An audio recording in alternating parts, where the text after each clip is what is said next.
We start our adventure with Suzuki Iruma, a 14-year-old boy who seems to be a complete pushover. In fact, he is such a softie that his parents make him work dangerous jobs all the time. Our spineless boy is currently working at a tuna boat, and suddenly, just before frozen tunas fall over him, his life changes completely when he is transported into another realm. When he first arrives, he cannot understand the language of the demon, but the monster immediately puts a spell on him so he can understand and even write demon language. The explanation is simple. His parents sold him to a demon. Now this demon, named Sullivan, has a unique wish. He desires to have our protagonist as his grandson. The reason behind this peculiar wish is Sullivan's envy of his friends, who always brag about their own grandsons. To fulfill this wish, Sullivan takes Iruma to the netherworld and enrolls him in Babel's demon school. This school is not just any institution. It's a place where demons study, and being a human, Iruma is at risk of being eaten if his true identity is discovered. On his first day, our protagonist is taken aback when he learns that Sullivan is not just any demon, but the director of Babel's. The opening ceremony takes an unexpected turn when Iruma is pushed into the spotlight. Instead of the first-year representative, Asmodeus Alice, delivering his speech, Sullivan insists that our protagonist take the stage. Unbeknownst to Iruma, the speech Sullivan provides him is a powerful spell designed to prevent any mishaps. As our protagonist recites the words, the entire student body is both terrified and impressed by the spell's potency. However, not everyone is pleased with our hero's sudden fame. Asmodeus Alice feels insulted and challenges Iruma to a duel. But our protagonist, having grown up in challenging circumstances due to his parents, has honed an uncanny ability to evade danger. This skill is on full display during the duel, leading many to believe that Iruma is simply looking down on Asmodeus. The duel takes another twist when a female student is in danger, prompting our protagonist to act. Yet the effects of Sullivan's spell cause Iruma to perform a German suplex on Asmodeus, knocking him out and further boosting Iruma's reputation. Now the twist. Asmodeus, rather than holding a grudge, joyfully proclaims himself as Iruma's loyal servant. Sullivan, watching from the sidelines, is overjoyed, believing that his grandson has a promising future in the netherworld. At night, we observe Iruma reminiscing about his life in the human world. In a dream, he recalls moments with his mother, who suddenly proposes selling him to the demon Lord Sullivan. Waking up from this unsettling dream, our protagonist is greeted by Sullivan, who enthusiastically invites him for breakfast. During the meal, our hero's astonishing appetite is on full display as he consumes a vast amount of food. Although hesitant about attending the demon school, Iruma's reservations are swayed when Sullivan showers him with thoughtful gifts to celebrate his enrollment.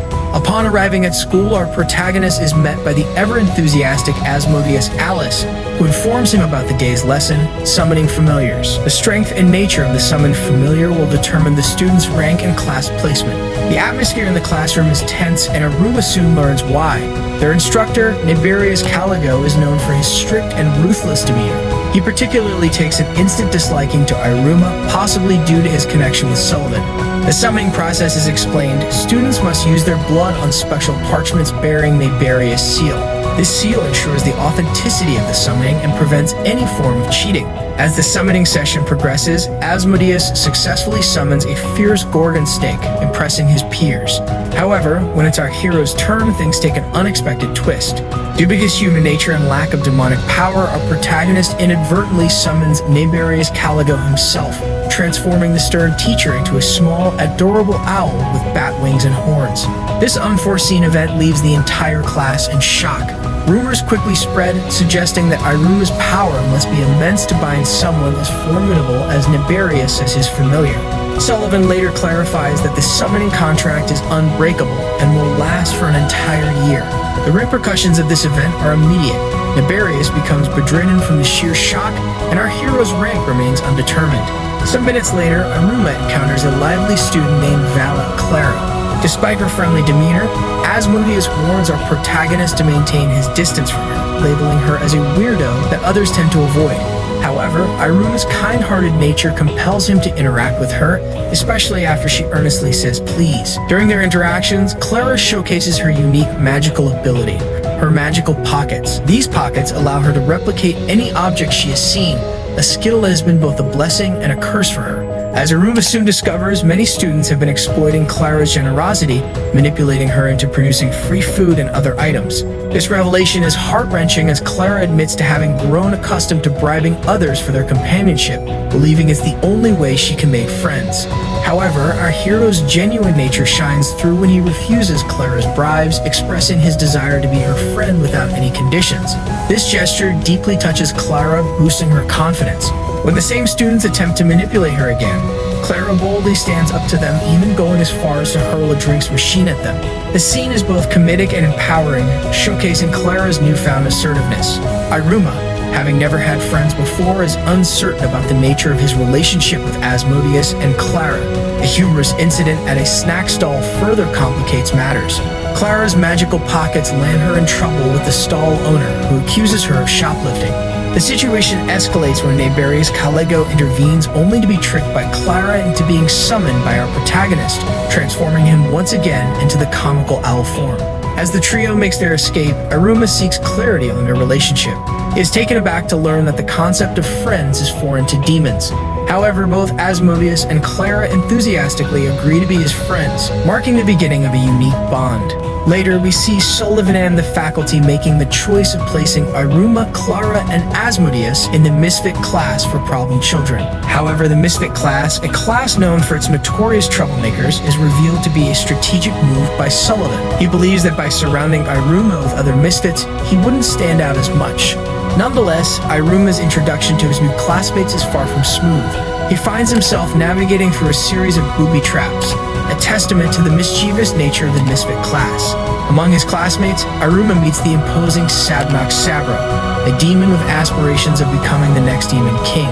Through Sabnak, our protagonist gains insight into the hierarchical structure of the demon world, learning about the 10 demonic ranks. The Covenant Yod rank, or the 10th rank, is the pinnacle of this hierarchy, and the demon king is always chosen from this elite group.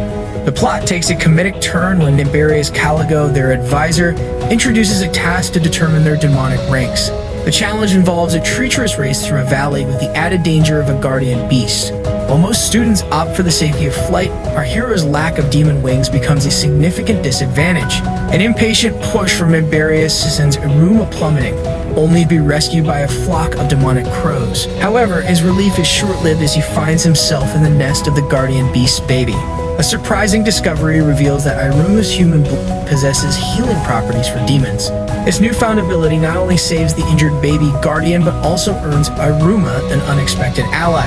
As the baby guardian decides to assist our protagonist in the race elsewhere, Sabnak realizes the folly of his decision to confront the guardian beast directly. He wishes to prove himself superior to his pacifist older brother. Sabnak's ambition is further fueled when Iruma unexpectedly lands in front of him, managing to pacify a guardian by showing that its child has been healed. This act leads Sabnak to believe that our protagonist possesses immense power, as he wasn't afraid of the guardian. Asmodeus emerges victorious, securing the first position, while Clara, riding on Asmodeus' shoulders, finishes second. Despite riding on the guardian's back, Iruma and Sabnak finish last. After the race, Naberius introduces the rank Owl, a creature responsible for providing the students with rank badges based on their performance. As the badges are distributed, Asmodeus receives the Delet 4th rank, Clara gets Jaimel 3rd rank, and Sabnak is awarded Bet 2nd rank. However, instead of a badge, Iruma receives a mysterious golden ring. This ring isn't just any ordinary accessory. Sabnak recalls an ancient prophecy stating that the next demon king will possess unique abilities. The power to make other demons his servants, the ability to heal injuries with his blood, being born a foreigner, and wearing the legendary Solomon's ring. The appearance of the ring on our hero's finger, and the subsequent manifestation of a black flame demon that begins draining power from his classmates only adds to the speculation. Naberius, sensing the immense power and threat from the ring, attempts to sever Iruma's arm to remove it. However, he is stopped in the nick of time by Sullivan. Sullivan reveals that the ring is the gluttonous feeder ring known for consuming magic power. He manages to pacify the ring by feeding it some of his own power. Despite the dramatic events, Iruma's rank remains undetermined. He is assigned the lowest rank, Aleph, by default. However, his actions, including taming the Guardian and the incident with the ring, only serve to increase his fame and reputation among his peers, which catches the attention of the student council. During a botany class, students are taught to harness their magic to cultivate demonic plants. Each student's plant reflects their personality and magical prowess. Sabmak Sabra, with his fierce determination, grows a wild flower that devours everything in its path. Asmodeus, with his elegance and fiery spirit, produces a flower with flaming petals. Clara, unpredictable as always, nurtures a bizarre flower that defies any logical explanation. Our protagonist, being a human and devoid of any magical abilities, humorously recites the spell while reminiscing about his home in Japan. Unexpectedly, a surge of magic emanates from the ring he wears, which was gifted to him by Sullivan. Sullivan contacts Iruma to inform him that the ring allows its wearer to utilize magic. However, Sullivan had overlooked setting a limit on its power output, causing it to sprout into a colossal cherry blossom tree, leading to the destruction of the greenhouse. Azazel Ameri, the student council president, identifies the tree as a species native to the human world. This revelation raises her suspicions about our hero's true identity. Ameri confides in our protagonist about a common misconception among demons. Most believe humans are mythical creatures. However, her family possesses a secret collection of sacred relics, which are essentially Japanese manga. She is particularly fond of the First Love Memories series. Due to her inability to read Japanese, she mistakenly interprets the manga as a manual containing human love spells. As Iruma attempts to clean up the mess caused by the cherry blossoms, he accidentally bumps into Ameri, causing her to fall. This incident mirrors a romantic scene from First Love Memories, leading Ameri to believe that Iruma is trying to cast a love spell on her using human magic. She jumps to the conclusion that Iruma must indeed be a human. Frozen and unsure of how to proceed, Iruma, ever the overthinker, believes Ameri is upset with him. The atmosphere becomes even more tense when Ameri accidentally drops a manga titled First Love Memories. To our hero's shock, he recognizes it as a manga he once illustrated back in the human world to earn some extra money. This revelation leads Ameri to a startling realization. Iruma can read Japanese. Instead of confronting him about his human origins, she takes a different approach. She drags him to her office, eager to have him read the manga out loud for her, perhaps wanting to experience the story through his voice. As our protagonist reads, the atmosphere gradually shifts from tense to intimate. By the end of the reading session, an embarrassed Ameri, clearly moved by the story and Iruma's voice, saves her contact number in his phone. She hints at wanting him to read for her again in the future. This series of events leaves our protagonist in deep contemplation. He begins to compare his old life in the human world with his current life in the demon world. The differences are stark, and he finds himself torn between the two worlds. His thoughts are interrupted by Sullivan's servant Opera, who brings intriguing news. Iruma might have a chance to visit the human world again, but only if he ascends the ranks and becomes a high-ranking demon. However, before Iruma can fully process this information, he is summoned by Ameri. This sudden summons doesn't go unnoticed. Asmodeus and Clara become suspicious of Ameri's intentions. Their imaginations run wild. Asmodeus believes Iruma might be plotting to overthrow the student council, while Clara fears they're starting a new game without her. To keep an eye on Iruma, they purchase detection warding glasses, which allow them to tail him discreetly. As things develop, Iruma and Ameri's interactions are influenced by the themes of First Love Memories. Ameri, perhaps inspired by the manga, believes that spending time with our protagonist is akin to going on a date. Meanwhile, Iruma, after listening to Ameri's ambitious plans for the future, has a moment of self-reflection. He realizes that his passive nature has always held him back from having ambitions of his own. Azaz is on high alert. He's trying to prevent the ever-energetic Clara from unintentionally sabotaging our hero's covert plans to take over the school. Iruma, meanwhile, is grappling with a personal dilemma. He's struggling to identify a dream or ambition for himself. Ameri, the student council president, noticing his internal conflict, suggests that he could temporarily focus on elevating his demon rank as a goal. However, things take a humorous turn when Clara, feeling left out and threatened by Ameri's closeness to Iruma, decides to take matters into her own hands. She mistakenly believes that Ameri is trying to steal our protagonist away from her and their friend Asmodeus. Acting on advice from Sabnak, another demon student, Clara decides to try and win Iruma's heart using feminine wiles. There's just one problem. Clara doesn't possess any such wiles. Determined to change this, Clara enrolls in a seduction class designed for aspiring succubi. The class is taught by Rain, a succubus who can gauge an individual's level of sexiness. To Clara's dismay, Rain assesses her sexiness level at a mere 2%, deeming her almost as innocent as an infant. Undeterred, Clara embarks on a series of comedic attempts to increase her allure, all of which end in hilarious failures. Our protagonist, in his usual knave manner, misinterprets her actions as playful games. This leads to a series of misunderstandings, culminating in Clara receiving detention from the strict demon teacher. Feeling defeated and dejected, Clara is on the verge of giving up. However, a tender moment with her mother, who kisses her forehead, rejuvenates her spirits. The next day, she boldly attempts a kiss attack on Iruma, but Iruma, with his uncanny ability to dodge, evades her advance. Despite her series of misadventures, Clara's determination remains unshaken in her decision to make Iruma fall for her. To her surprise, our protagonist, in a moment of genuine innocence, admits that he does see her as a girl. This revelation boosts Clara's confidence immensely, and as they walk hand in hand, Iruma experiences an unfamiliar flutter in his heart. Observing from a distance, Rain notes with satisfaction that Clara's sexiness level has risen to 10%. Meanwhile, Iruma, inspired by the day's events and his interactions with his friends, resolves to focus on his new ambition, to elevate his demon rank from LF, first rank, to Bet, second rank. Iruma seeks the assistance of his friend Asmodeus to climb the demon ranks. Asmodeus, in his typical overzealous manner, dreams of Iruma reaching the 10th rank and ruling the school. However, our protagonist modestly expresses his desire to achieve the Bet rank. Asmodeus, intrigued by Iruma's ambition, informs him about the rank promotion exam, which is centered around Execution Cannonball, a perilous game resembling human dodgeball. Iruma, confident in his innate ability to evade danger, is taken aback when he discovers that other students can employ their demonic powers during the game. Seeking a competitive edge, Iruma approaches Sullivan for training. Sullivan introduces him to the concept of using his ring to harness magic for the exam. However, our protagonist, driven by his principles, decides to rely on his own abilities rather than resorting to borrowed magic. To level the playing field, Sullivan enhances our hero's hand strength and trusts the physical training to Opera. Despite his relentless efforts, Iruma struggles with catching the ball due to his instinctual tendency to dodge. Yet his determination never wavers. Opera observes Iruma's progress and joy during the training, assuring Sullivan of our hero's enjoyment. After rigorous training, our protagonist finally masters the skill of catching the ball, signaling his readiness for the exam. The atmosphere at Babel's Demon School is electric as the day of the much-anticipated exam arrives. Nibarius elucidates the rules. Students' ranks will be elevated based on the adversaries they vanquish. However, there's a catch. They must be part of the triumphant team. As the teams are announced, Iruma finds himself separated from his close friend, but in a display of camaraderie, Asmodeus pledges to aid Iruma, even if they are on opposing sides.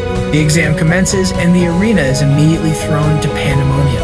Iruma's peers unleash their demonic abilities. Amidst the chaos, Clara, known for her unpredictable nature, inundates the court with a barrage of balls, making it challenging to identify the genuine one.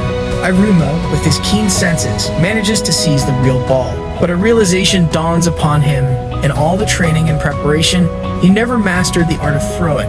As the game progresses, Sabnak grows increasingly vexed by Asmodeus' apparent daydreaming. In a swift move, he attempts to strike Asmodeus, only to be countered and knocked out.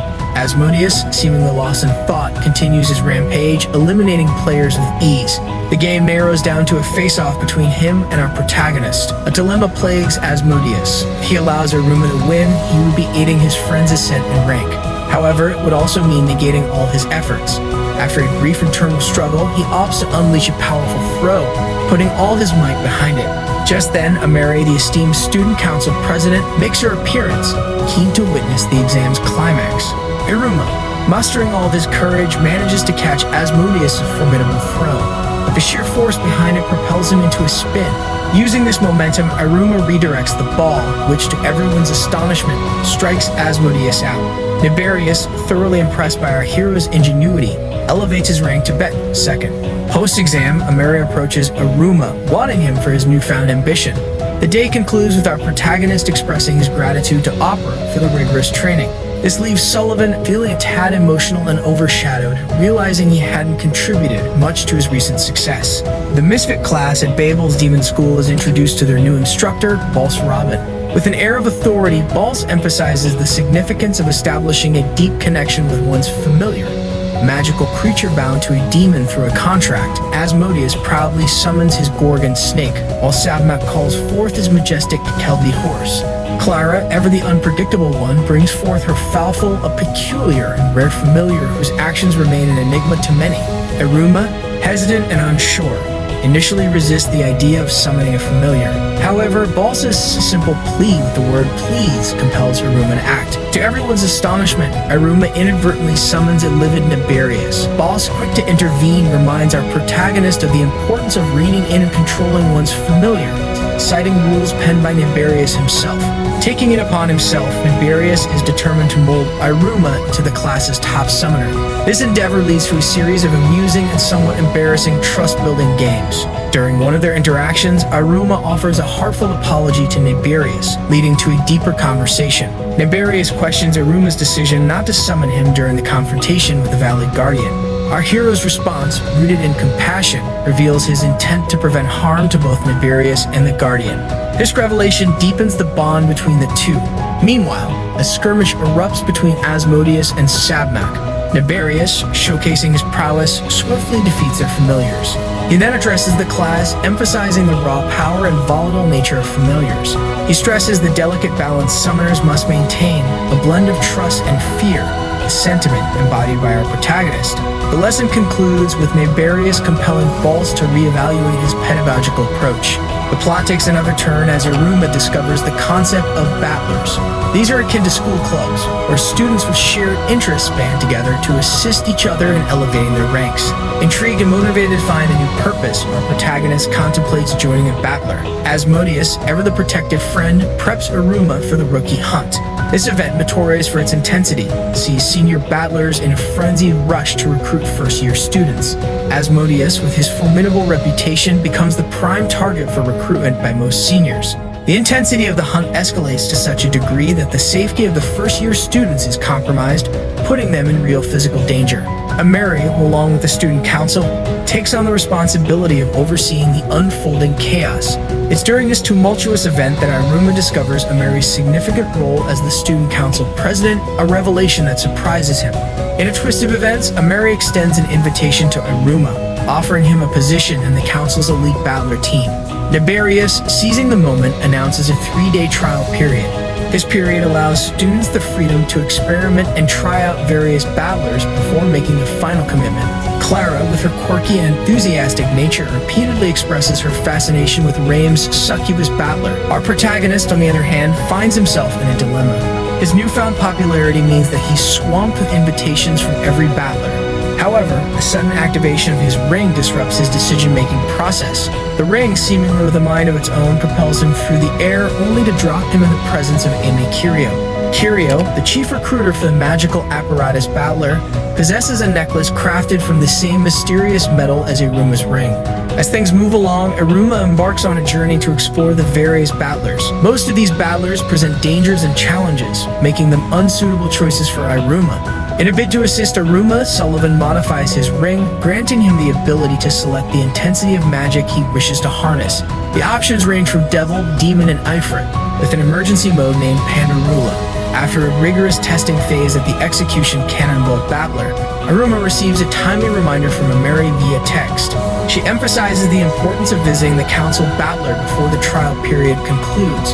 However, before our protagonist can act on this, he finds himself caught in a massive explosion, a result of one of Kirio's magical apparatus malfunctions. We start watching the council members.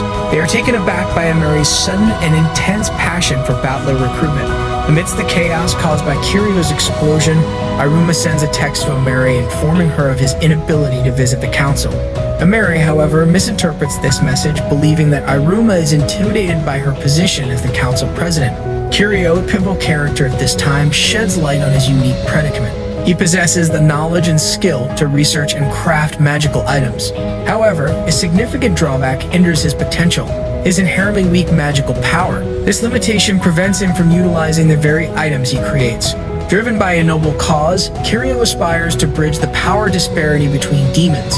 He envisions a world where weaker demons can confidently challenge and stand up against their more powerful counterparts, who often oppress them. Moved by Kirio's vision and determination, our protagonist decides to align himself with Kirio's battler.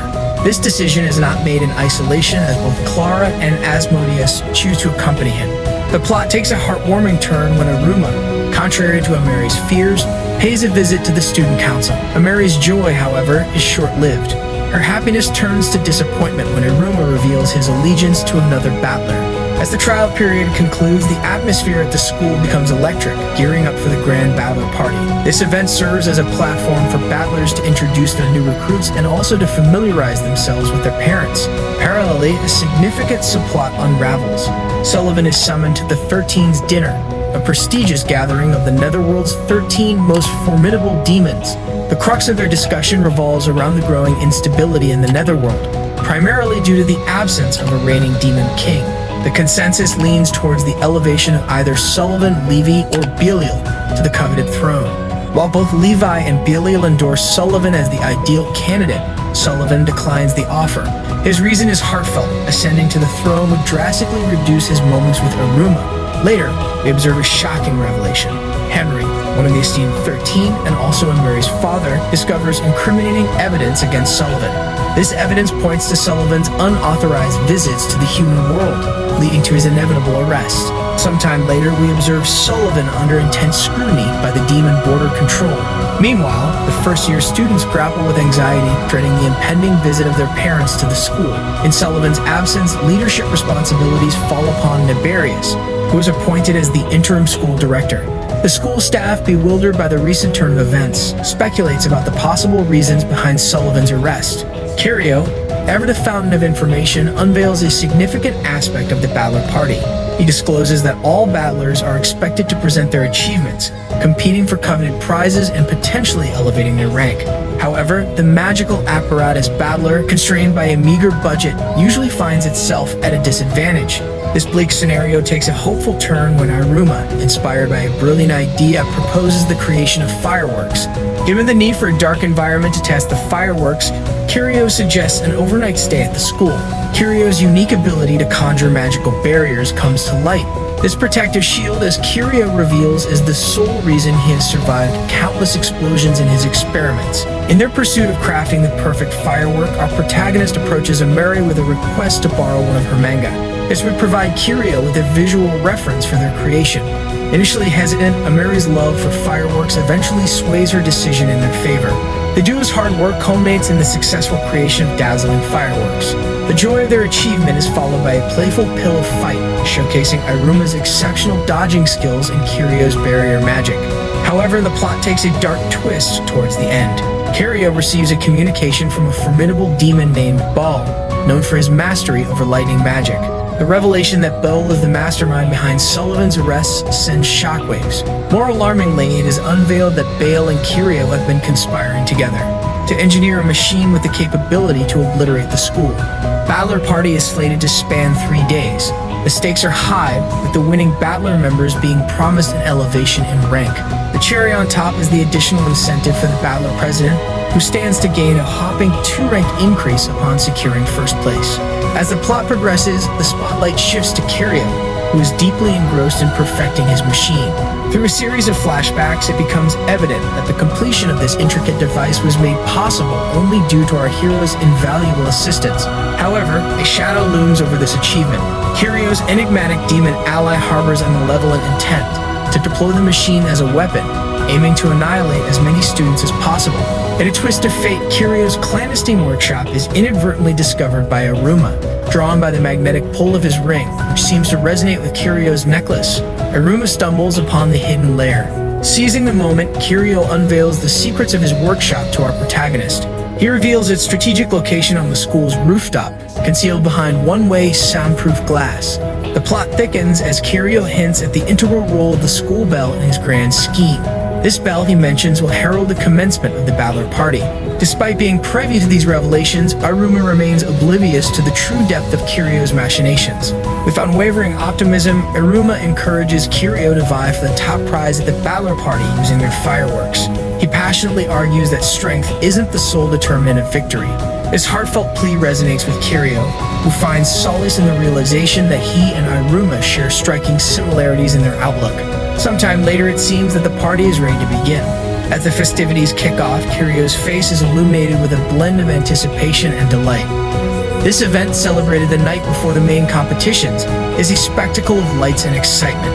As the darkness is essential for the fireworks display, Iruma and his friends decide it's the perfect time to assess their competition. While scouting, our protagonist unexpectedly becomes a participant in a challenge set by the yakisoba battler. He astonishingly devours their renowned oversized serving of yakisoba, unintentionally knocking them out of the competition due to a lack of ingredients. His classmates, always eager to share information, warn Iruma about the formidable competitors he will face. These include the new magic battler, who has the audacious plan to conjure water from a mere stone, and the game battler, boasting a virtual sorcery hat that promises participants a dive into virtual reality adventures. The underwater circus promises a mesmerizing underwater performance, while the magic beast battles are sure to be a test of strength and strategy. Asmodeus, ever the strategist, reveals their plan to set off their main firework precisely when the school bell rings, signaling the commencement of the competition. However, chaos ensues when Clara, in her typical clumsy fashion, accidentally ignites the fuse. To their horror, not only does the firework misfire, but they also discover that their most magnificent firework has vanished. The plot thickens as Kirio is revealed to be the culprit, taking the stolen firework to his secret workshop. Concurrently, a significant revelation comes to light.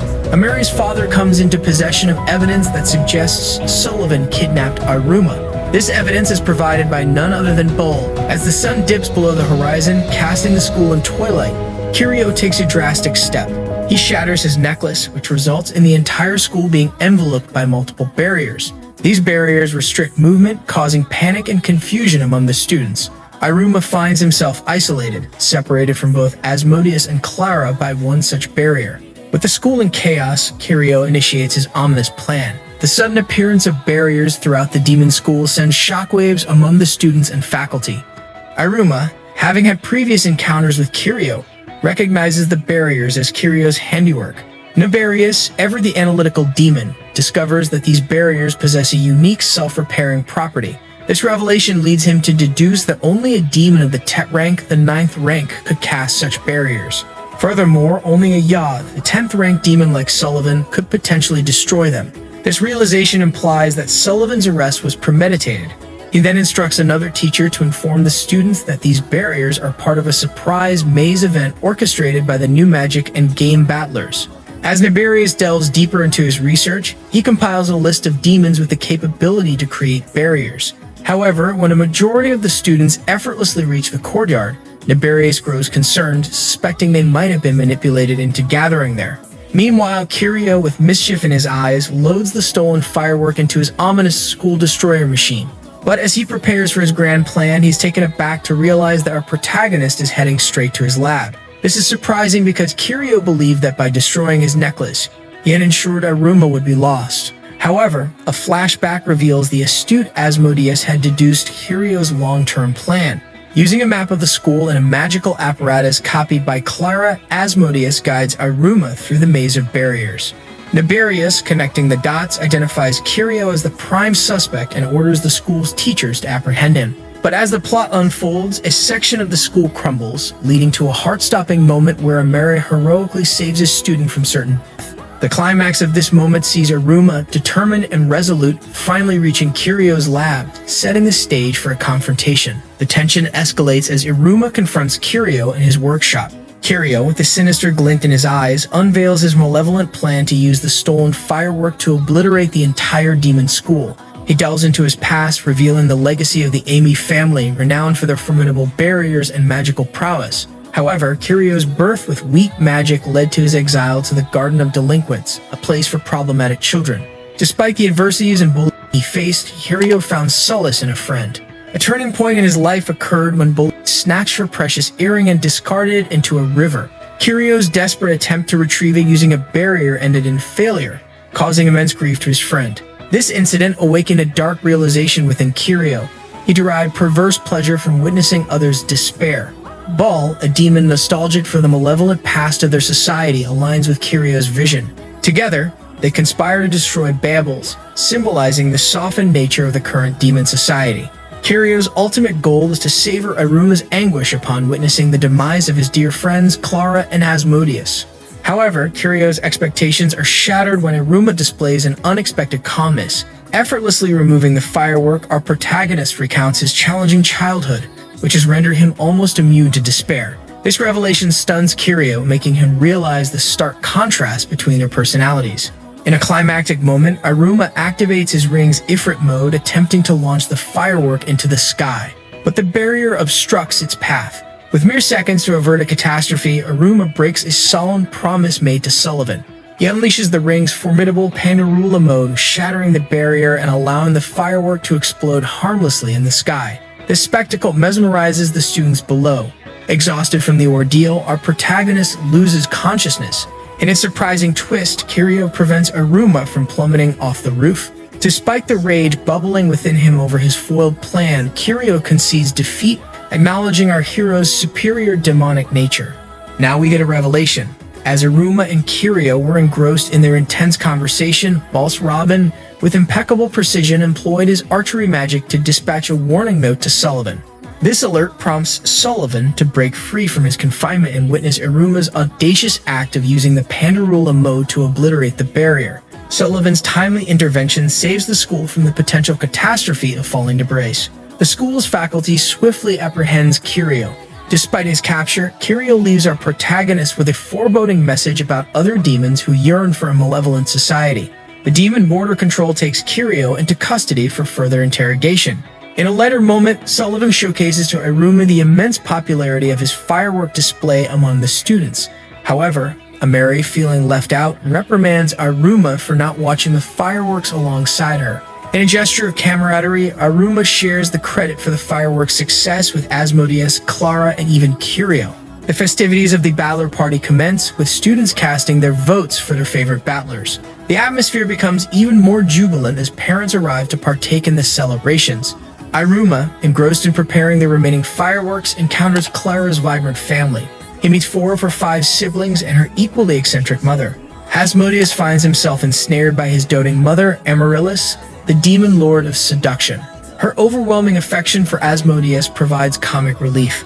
The arrival of Sullivan and Opera to the festival stirs chaos, with their larger-than-life presence captivating everyone. As dusk envelops the school, the sky is illuminated by a spectacular fireworks display. Overwhelmed by emotions, our protagonist proclaims his newfound demon family as his pride and joy. He insists on capturing this memorable moment with a photograph alongside Sullivan and Opera. Now it seems that everyone is excited about the announcement of the winner of the battler party. Could our hero be worth a prize? The closing spectacular, a grand event at Babel's Demon School, kicks off with the distribution of coveted prizes. The succubus battler is awarded an upgraded club room, a testament to their prowess. The new magic battler receives a year's supply of the rare black holy water. The most anticipated prize, the rank increase, is bestowed upon the broadcast battler, marking their exceptional performance. In an unexpected twist, Nefarious, the strict yet fair teacher, announces the introduction of an additional award. This surprise award promises a rank increase for one member of the winning battler. The magical apparatus battler, despite their earlier disqualification due to Kiryu's machinations, emerges victorious. Iruma, to his astonishment, is promoted to Gaimel, the 3rd rank. This sudden elevation leaves our protagonist in a dilemma as he grapples with the fear of drawing too much attention to himself instead of blending in. The plot takes a dramatic turn when Ameri's enigmatic father, Henry, expresses his curiosity about Iruma. A seemingly casual summon by Ameri for Iruma to read manga takes a tense turn when Henry makes his presence felt. Henry's skepticism about Sullivan's fondness for Iruma leads to a confrontation. Henry recounts a past encounter with a human, whom he had legally sent back to the human realm. Just as he is about to question our hero's desire to return home, Ameri intervenes. She passionately lists Iruma's achievements, asserting his credentials as an exemplary demon. In a comedic twist, Henry's probing about Ameri's relationship with our protagonist leads to an awkward confession, rendering Henry speechless. Asmodeus and Clara, sensing the undercurrents of the recent events, assure Iruma of their unwavering support. They express their willingness to wait for our protagonist to confide in them about his encounter with Kiryu. At the end, his firm resolution to stay in the demon world and intensify his efforts to conceal his human identity. The newspaper is abuzz with the news of Iruma's recent rank increase, overshadowing even the popular Demdol Kuromu. Asmodeus elucidates the significance of Demdols in the demon society. Teenage demons during their rebellious phase often undergo an evil cycle where they exhibit destructive behavior. Demdolls, with their charm and entertainment value, play a pivotal role in channeling these destructive impulses into healthy excitement, preventing chaos. Kuromu, the Demdoll sensation, is later unveiled to be none other than Crocell Caroli, a reserved student from the misfit class. Contrary to her vibrant onstage persona, Crocell is deeply embarrassed about her idol identity. Despite her siblings excelling academically, Crocell discovered the power of her cuteness. Many demons treated her with kindness solely because of her adorable appearance. This realization spurred her to adopt the Kuromu persona, aiming to surpass her siblings and even achieve a rank higher than her mother. However, since Iruma's arrival at the demon school, he has consistently dominated the headlines, much to Crocell's chagrin. Her growing envy reaches its peak during one of her concerts when she spots our protagonist among the audience. To add to the coincidence, Iruma wins a special ticket, granting him a personal meeting with Kuromu. As they meet, a flustered Crocell grapples with maintaining her secret identity. But to her surprise, Iruma already recognized her, not because of her fame but due to her unique hands. Crocell's glasses, which contain a ward to prevent identity detection, lead her to mistakenly believe that our protagonist must be a die-hard fan to notice such minute details. However, Iruma confesses his envy towards her ability to seamlessly switch between her identities, as he often inadvertently stands out. The revelation that Iruma achieves popularity without even trying further intensifies Crocell's frustration. Overwhelmed by her emotions and the excessive use of her ice magic, she collapses, succumbing to a fever. And her manager, Mal, contemplates canceling the much-anticipated concert. The only remedy to bring Crocell back to her senses requires the presence of a family member. However, none seem to be available to reach in time. Amidst this chaos, Ameri, the student council president, is spotted in the audience having received a ticket from her father, who is part of the security detail for the event. As Crocell drifts into a restless slumber, she is haunted by nightmares of letting her family down and the weight of their expectations. To everyone's astonishment, the show takes an unexpected turn when Iruma, known for his aversion to the limelight, steps onto the stage. Dressed convincingly as a female, he delivers a captivating opening act, accompanied by Clara and Asmodeus, both disguised as Demdolls. Their performance serves as a diversion, buying precious time for Crocell to recover. Ameri, with her sharp observation, can't shake off the uncanny resemblance between the Demdoll on stage and Iruma. However, she dismisses the thought, finding it too implausible. Upon awakening, Crocell is met with the revelation of our hero's selfless act. Recognizing the lengths to which our protagonist went, especially given his discomfort with attention, she gains a newfound respect for him. Grateful yet mischievous, she expresses her thanks but insists that Iruma continues performing for the entirety of the concert. Post-concert, Mal shares heartwarming news with Crocell. Contrary to her belief, her entire family had rushed to her aid while she was unconscious, filling her with immense joy. In a private conversation with Iruma, Mal divulges a family secret. Crocell's family adores her deeply and never misses a concert on TV. Their absence in person is due to a peculiar trait. They faint from excessive excitement. Back in the school corridors, Crocell playfully warns Iruma against revealing her identity, hinting at dire consequences. Yet, in the same breath, she inquires if they can remain friends, albeit begrudgingly acknowledging the attention female our protagonist garnered in the press. The day begins with Iruma's hopeful prediction of an ordinary day ahead. He shares a delightful breakfast with his guardian, Sullivan, and later witnesses the playful race between Asmodeus and Clara as they dash towards school. The day progresses with routine activities, attending homeroom with the stern Nibirius and participating in regular lessons. Post-school, Iruma engages in his newfound hobby of introducing manga to Ameri. As they delve into a story centered around secrets, Ameri's thoughts drift to the mysterious female Demdoll who bore an uncanny resemblance to our protagonist. She hesitantly inquires if anything has been troubling Iruma, to which he responds in the negative. However, a fleeting touch of their hands sends Ameri's heart racing, leaving her flustered. Returning home, Iruma indulges in a relaxing bath followed by a hearty dinner with Sullivan. As he prepares to retire for the night, a profound realization dawns upon him. He is seamlessly integrated into the demon society, and the absence of any discomfort or resistance perturbs him. This introspection leads him to contemplate the tempting offer made by Henry, the chance to erase his memories and return to the human world. Iruma's uncharacteristic aloofness doesn't go unnoticed. Asmodeus and Clara, concerned about their friend's well-being, hatch a plan to lift his spirits through food. Sneaking into the school kitchen, their culinary venture takes a competitive turn, while Clara, inspired by her mother's words, focuses on infusing love into her eccentric dish. Asmodeus, battling his ichthyophobia, opts for a refined fish dish. The following morning presents a delightful surprise for Iruma. The two distinct dishes, when combined, create a harmonious and delectable flavor. Asmodeus and Clara, after a taste test, concede to a draw and reconcile their differences. However, their camaraderie is short-lived as they soon find themselves embroiled in another playful dispute. And so we end our first season with our hero's firm decision. Embracing the bonds he has forged and the experiences he has gained, he chooses to remain in the netherworld. Now let's start with Season 2. Iruma just returned to his familiar routine at the demon school. We watch as he wakes up in his now beloved mansion with his beloved grandpa. Outside, his now trusty friends are already waiting for him. They all merrily go to school, and afterward, they take a class where our hero uses the power of his ring to make a transformation spell, changing the color of frog to black. Sometime later, Iruma heads towards the cafeteria for his lunch. A peculiar and familiar presence emerges from his gluttonous feeder ring. This time, however, it's not just the same apparition. Now it can talk. To the astonishment of both Iruma and the newly vocal creature, they discover that this enigmatic entity is the embodiment of the gluttonous feeder ring itself. Intriguingly, the creature adopts the name Alucard or Ali, and assumes a proper form with the help of a transformation spell, turning into a small, slim, one-eyed figure dressed in a dapper suit.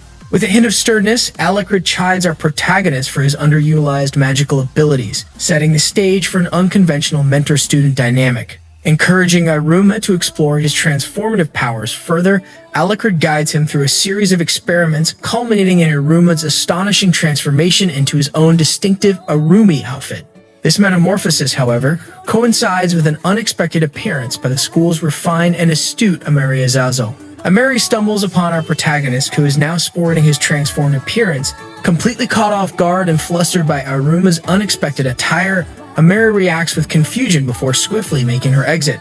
Iruma is left struggling to explain himself, but Alucard insists on maintaining his anonymity until they can confirm the existence of other cases similar to their own. Undeterred by the comedic misunderstanding with Ameri, our protagonist becomes consumed by a newfound determination to uncover the truth behind Alucard's existence. Iruma embarks on an intellectual quest. Seeking answers, he turns to his guardian and mentor, only to be met with dismissal and skepticism. Driven by a burning curiosity, Iruma immerses himself in research, meticulously analyzing the moments when Alucard exhibited consciousness in the past. Through his dedicated efforts, our protagonist makes a remarkable revelation. The evolution of Alucard's form corresponds with Iruma's progression through the ranks of the demon world. This pivotal insight leads our protagonist to make a solemn declaration, a resolution to ascend the ranks of the demon world hierarchy, even if it means drawing more attention to himself. As Iruma embarks on his ambitious journey to unravel the enigma of Alucard's existence, he notices that he still needs to clarify the misunderstanding with Ameri. On another day, we see Ameri, who has unsettling nightmares about Iruma cross-dressing. These vivid dreams leave her in a mix of embarrassment and confusion. However, the plot thickens as Crocell, a popular idol demon, devises a cunning plan to handle her enthusiastic fans' curiosity about the identity behind her consort's hidden idol. Crocell decides to make our protagonist wear her dress for a photograph, leading to an unexpected struggle. Amid the struggle, Ameri enters the scene and witnesses an awkward moment with our protagonist atop Crocell, immediately intervenes and drags Iruma away from the situation. This gives her a chance to confront Iruma about the magical apparatus battler, which was closed down after the incident involving Kirio. Ameri proposes an intriguing challenge to our protagonists Clara and Asmodeus. In exchange for reopening the magical apparatus battler, each of them must obtain letters of recommendation from 3 battler presidents. Clara takes a temporary detour into the gaming battler. Asmodeus explores the new magic battler, and much to Iruma's dismay, he finds himself thrust into the student council under Ameri's leadership. As our protagonist embarks on his student council journey, he discovers Ameri's impressive capabilities firsthand. He's particularly taken aback by Ameri's firm determination to prevent Sullivan from spoiling him excessively. Their interactions deepen Iruma's admiration for Ameri's strengths and the responsibility she handles with grace. A pivotal moment occurs during a seemingly simple reading session of First Love Memories. As they share this innocent moment, Ameri's teacup unexpectedly shatters, casting a shadow of ominous foreboding over the scene. Despite this, Iruma's growth within the student council becomes evident as he takes on tasks and responsibilities that leave a positive impression on his fellow council members. Ameri faces her own internal conflict as she contemplates whether to induct our protagonist as an official member of the student council. However, the episode takes a darker turn when Ameri is mysteriously lured away by an unknown hooded figure who later dumped her. Her absence raises alarms within the student council, prompting a search for her whereabouts. When they eventually find her, Ameri's behavior becomes unsettling and strange, leaving her friends deeply concerned for her well-being. A new day. We watch as the student council is struck by a surprising revelation. Ameri has fallen victim to a spell that, while preserving her previous memories, has transformed her into a more delicate, ladylike persona. To reverse this magical alteration, it is believed that she needs to maintain her customary routine. However, the task at hand proves to be far more challenging than anticipated. The student council members grapple with their newfound responsibilities, attempting to fill the void left by Ameri's inability to manage her usual workload. Additionally, they are faced with the difficulty of reconciling their current duties with the whimsical appearance Ameri now presents. The situation takes an unexpected turn when Ronov Romir, the flamboyant president of the disciplinary battler, makes a grand entrance. The council suspects Ronov of orchestrating Ameri's transformation and subsequent predicament. In a playful yet enigmatic manner, Ronov announces his intentions to seize control of the student council under the premise that Ameri is no longer fit to lead. He remains coy when questioned about his involvement in the spell. To settle matters, he proposes a high-stakes dissolution election that empowers the student body to decide the future of the council. The terms are clear. The candidate who receives the fewest votes will be dissolved. The tension escalates as Rono's audacious challenge takes center stage. An intriguing encounter unfolds as Iruma steps forward to protect Ameri from Rono's advances, demonstrating his growing courage and determination. A gesture of defiance against Rono's advances earns our protagonist praise from his fellow council members. The dynamics among the council members are highlighted as their respect for Iruma's actions becomes evident. The narrative advances to the following day, and Ronov begins his strategic campaign using his bloodline ability, Charisma.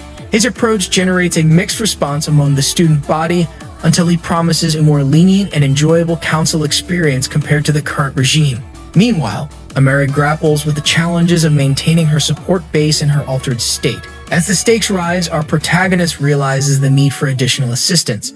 He reaches out to Clara and Asmodeus for support in the midst of the mounting pressure. Just as Ameri seeks Iruma's guidance, Alucard re-enters the scene. He shares a pivotal piece of information, revealing that the spell's reversal is within reach and requires a specific trigger to enact the complete transformation. In a heartwarming and visually striking moment, Ameri approaches Iruma dressed in her original student council attire. Ameri's hopes of reverting to her former self by donning her old outfit are dashed, prompting her to contemplate a drastic decision, leaving the student council behind to embrace a tranquil high school life alongside our protagonist. However, his steadfast refusal and heartfelt praise for her hardworking nature ignite a spark of realization within Ameri. The dissolution election unfolds as Ronov takes the stage, enticing the student body with his promise of transforming the school into a realm of pure delight. Ameri's memory of her aspirations for Babel's Academy to flourish under her leadership resurfaces, invoking a surge of passion. In a captivating moment, she delivers an impassioned speech, urging her fellow students to prioritize their own ambitions over Rono's enticing promises. Amid the crowd, Ameri's gaze locks onto Iruma, and in a moment of self-discovery, she realizes her profound affection for him, triggering her return to her original self. The mystery surrounding Ameri's enchantment is further explored as Rono vehemently denies any involvement in her predicament. The tables turn when Clara and Asmodeus unveil a true culprit, Eligoth Shinel, responsible for concocting the ladder-like perfume that induced Ameri's transformation. Eligoth's perverse intentions to fulfill his fantasies are unveiled, underscoring the gravity of his actions. With Eligoth's schemes exposed, the story takes an unexpected twist as Ameri extends an invitation to Ronov, welcoming him to join the student council. Additionally, she extends the same invitation to our protagonist, reflecting her desire to forge a connection. Iruma's response, however, is marked by his aspiration to reinstate the magical apparatus battler, while also expressing his wish to see Ameri during their next reading of First Love Memories.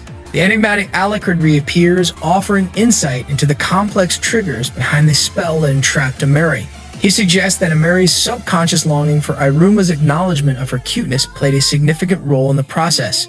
Ameri's internal conflict, initially stemming from her uncertainty around our protagonist, takes a transformative turn as she grapples with her emotions. Ameri wrestles with the dilemma of returning to normalcy while remaining genuine around Iruma.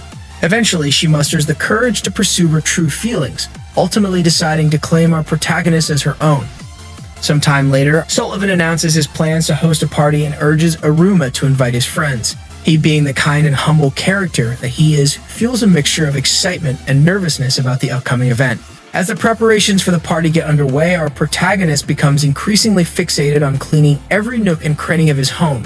However, his friend Alucard playfully teases him about inviting Clara over as his first female guest. Iruma's anxiety about making a good impression deepens, and he throws himself even more passionately into his cleaning spree. Sullivan, recognizing Iruma's concerns, decides to alleviate his worries in his own peculiar way. He proposes a game called Dark Parade to be played in the basement, which turns out to be the demon version of a test of courage. This prompts our protagonist to venture into the eerie basement with his friends, where they are met with dim lighting and spine-tingling atmosphere. And Sullivan has a sneaky plan to make himself appear heroic in front of Iruma's friends. However, his well-intentioned plan takes an unexpected twist when Asmodeus swiftly defeats the fabricated monster before Sullivan can even make a move. Sullivan's pride takes a hit. With the party's centerpiece challenge seemingly foiled, Opera, a skilled and cunning demon, devises an ingenious solution to salvage the situation.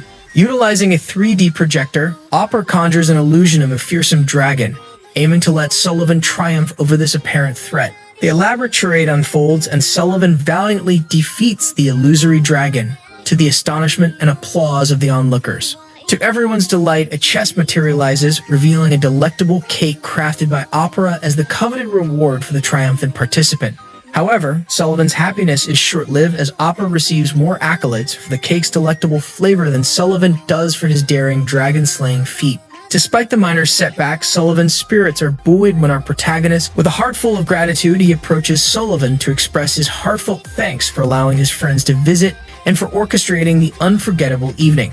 Little does our protagonist know, an unexpected twist awaits him. Alucard, observing our hero's longing to adapt seamlessly to demon life, decides to lend a clandestine hand. Employing his magical abilities, Alucard subtly tweaks Iruma's personality to mimic that of a teenage demon undergoing their first evil cycle, making him come across as rude, ungrateful, and, well, downright evil. The next morning, Sullivan awakens to an alarming sight. His cherished Iruma has undergone a shocking transformation into a being that seems unrecognizable. On a new day, we watch as our protagonist exhibits a remarkably different personality, leading his classmates to believe he's caught in the midst of his evil cycle. This twist in Iruma's demeanor leads to assumptions and misconceptions among his peers, as they grapple with the unexpected change in their amiable friend. The tale escalates when Iruma observes his fellow misfit classmates being taken advantage of by their surroundings. Fueled by a newfound sense of determination and a desire to stand up for his friends, our protagonist decides to confront the strict and formidable Caligo. Iruma boldly demands a better classroom for his misfit peers, recognizing their potential and yearning for fairness. However, Caligo is quick to dismiss Iruma's plea, asserting that no alternative classrooms are available. Unwilling to accept this answer, our protagonist embarks on an audacious plan that involves securing the illustrious king's royal classroom, a revered space that was once occupied by Dirkila, the previous demon king. This classroom holds historical significance, having played a role in the upbringing of the mighty ruler before he ascended the throne. Iruma's audacious proposal leaves Caligo incensed, prompting a clash of wills between teacher and student. Undeterred by Caligo's anger, our protagonist makes a daring wager. If he can secure the unanimous consent of every faculty member within a mere 3 days, Caligo must yield and grant them the coveted king's classroom. This bold move sets the stage for a high-stakes challenge that promises to test Iruma's ingenuity, determination, and the bonds he shares with his classmates. Intriguingly, as Iruma delves deeper into the dynamics of his fellow misfit classmates, he discovers a surprising truth. Many of them admit that their primary concern isn't necessarily securing the king's classroom. It's the pursuit of what brings them joy and personal gain. This revelation sparks a thought-provoking dialogue on the essence of true demon behavior, prompting our protagonist to articulate an intriguing perspective. Drawing upon his genuine understanding of the demon way of life, Iruma asserts that demons should embrace qualities such as egotism, selfishness, and even a touch of malevolence. It's this very ethos that renders the misfits most deserving of the revered king's classroom. Inspired by Iruma's heartfelt words, his classmates rally together, recognizing the authenticity of his sentiments and the potential of their unity. Later we see that Iruma is ingeniously devising a plan to obtain the diary of their teacher, Caligo. By deliberately riling Caligo up, our protagonist manages to divert his attention, enabling Jazz to deftly pickpocket the coveted diary. Their intentions lie in using the diary as leverage to secure Caligo's consent for their activities. Meanwhile, Clara, the eccentric and vivacious student, enters into a pact with instructor Furcus. She offers Schneider, the Misfits' most intelligent student, as an assistant for Furcus' research endeavors in exchange for the coveted consent. The clever Pissarro and the mischievous Govan approach instructor Stolas with a proposal to clear the school's weed-infested grounds in return for his consent. Instructor Morax, known for his distinct interests, agrees to grant consent in exchange for Kamui's rather unusual knowledge of Persian. However, not all negotiations proceed without challenges. Instructor Orias, a skilled gambler, decides to gamble his consent in a high-stakes game against Lead, a notorious gambler among the Misfits. As the intense game unfolds, Orias finds himself at odds against Elizabetta's magic, which tilts the odds in Lead's favor. This unexpected twist highlights the power of camaraderie among the Misfits, ultimately leading to Orias' defeat. The spirited rivalry between Sabnak and Boor takes an unexpected turn when Sabnak approaches Boor with a sincere apology for his past actions. Boor, surprised by Sabnak's growth and maturity, eventually agrees to duel with a different outcome in mind. In the climax of the episode, Iruma addresses the student council, including his classmate Ameri. With an impassioned speech, he eloquently appeals to Ameri's sense of justice and the potential within the Misfits.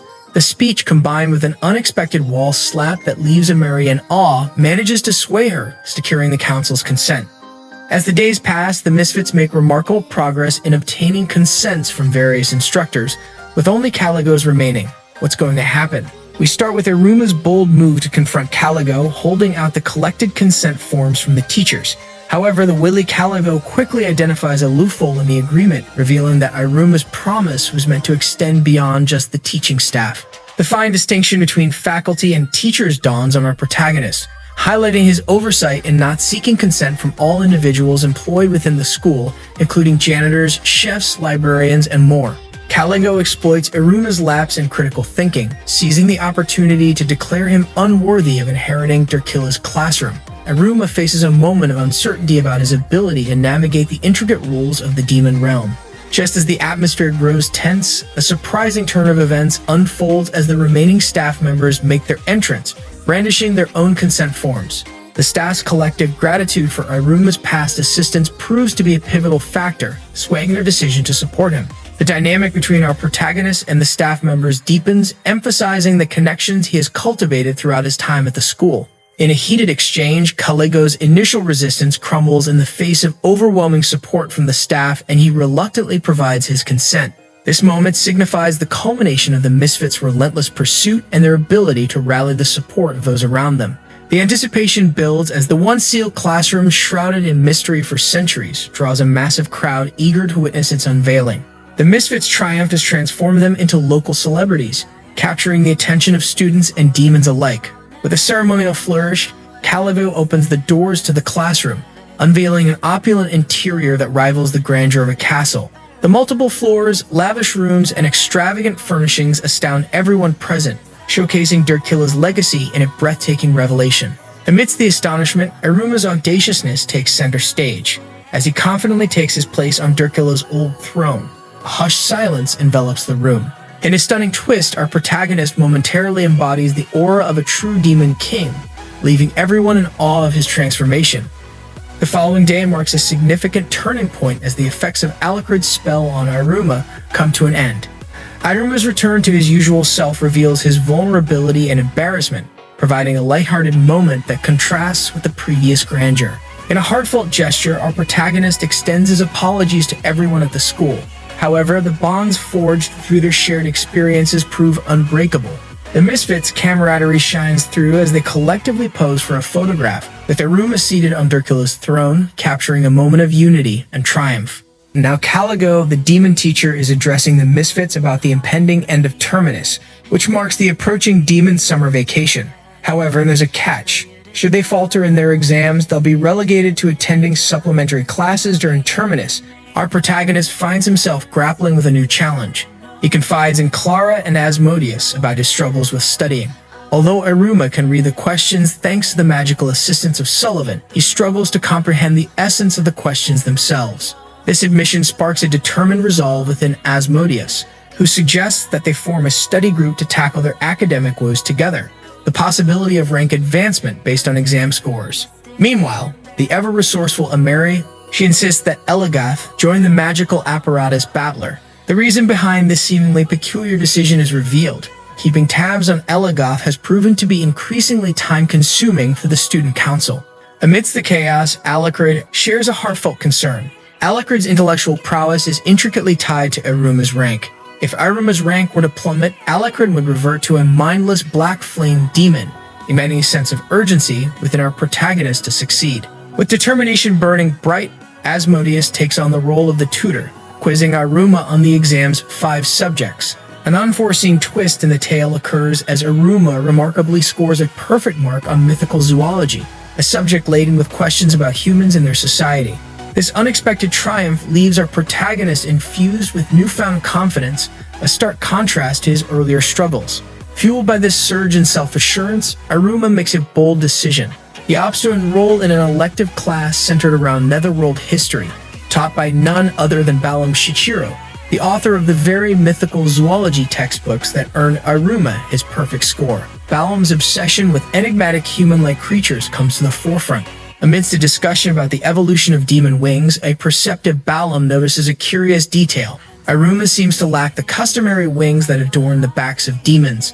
His curiosity piqued, Balam astutely observes this absence, prompting him to take a closer look.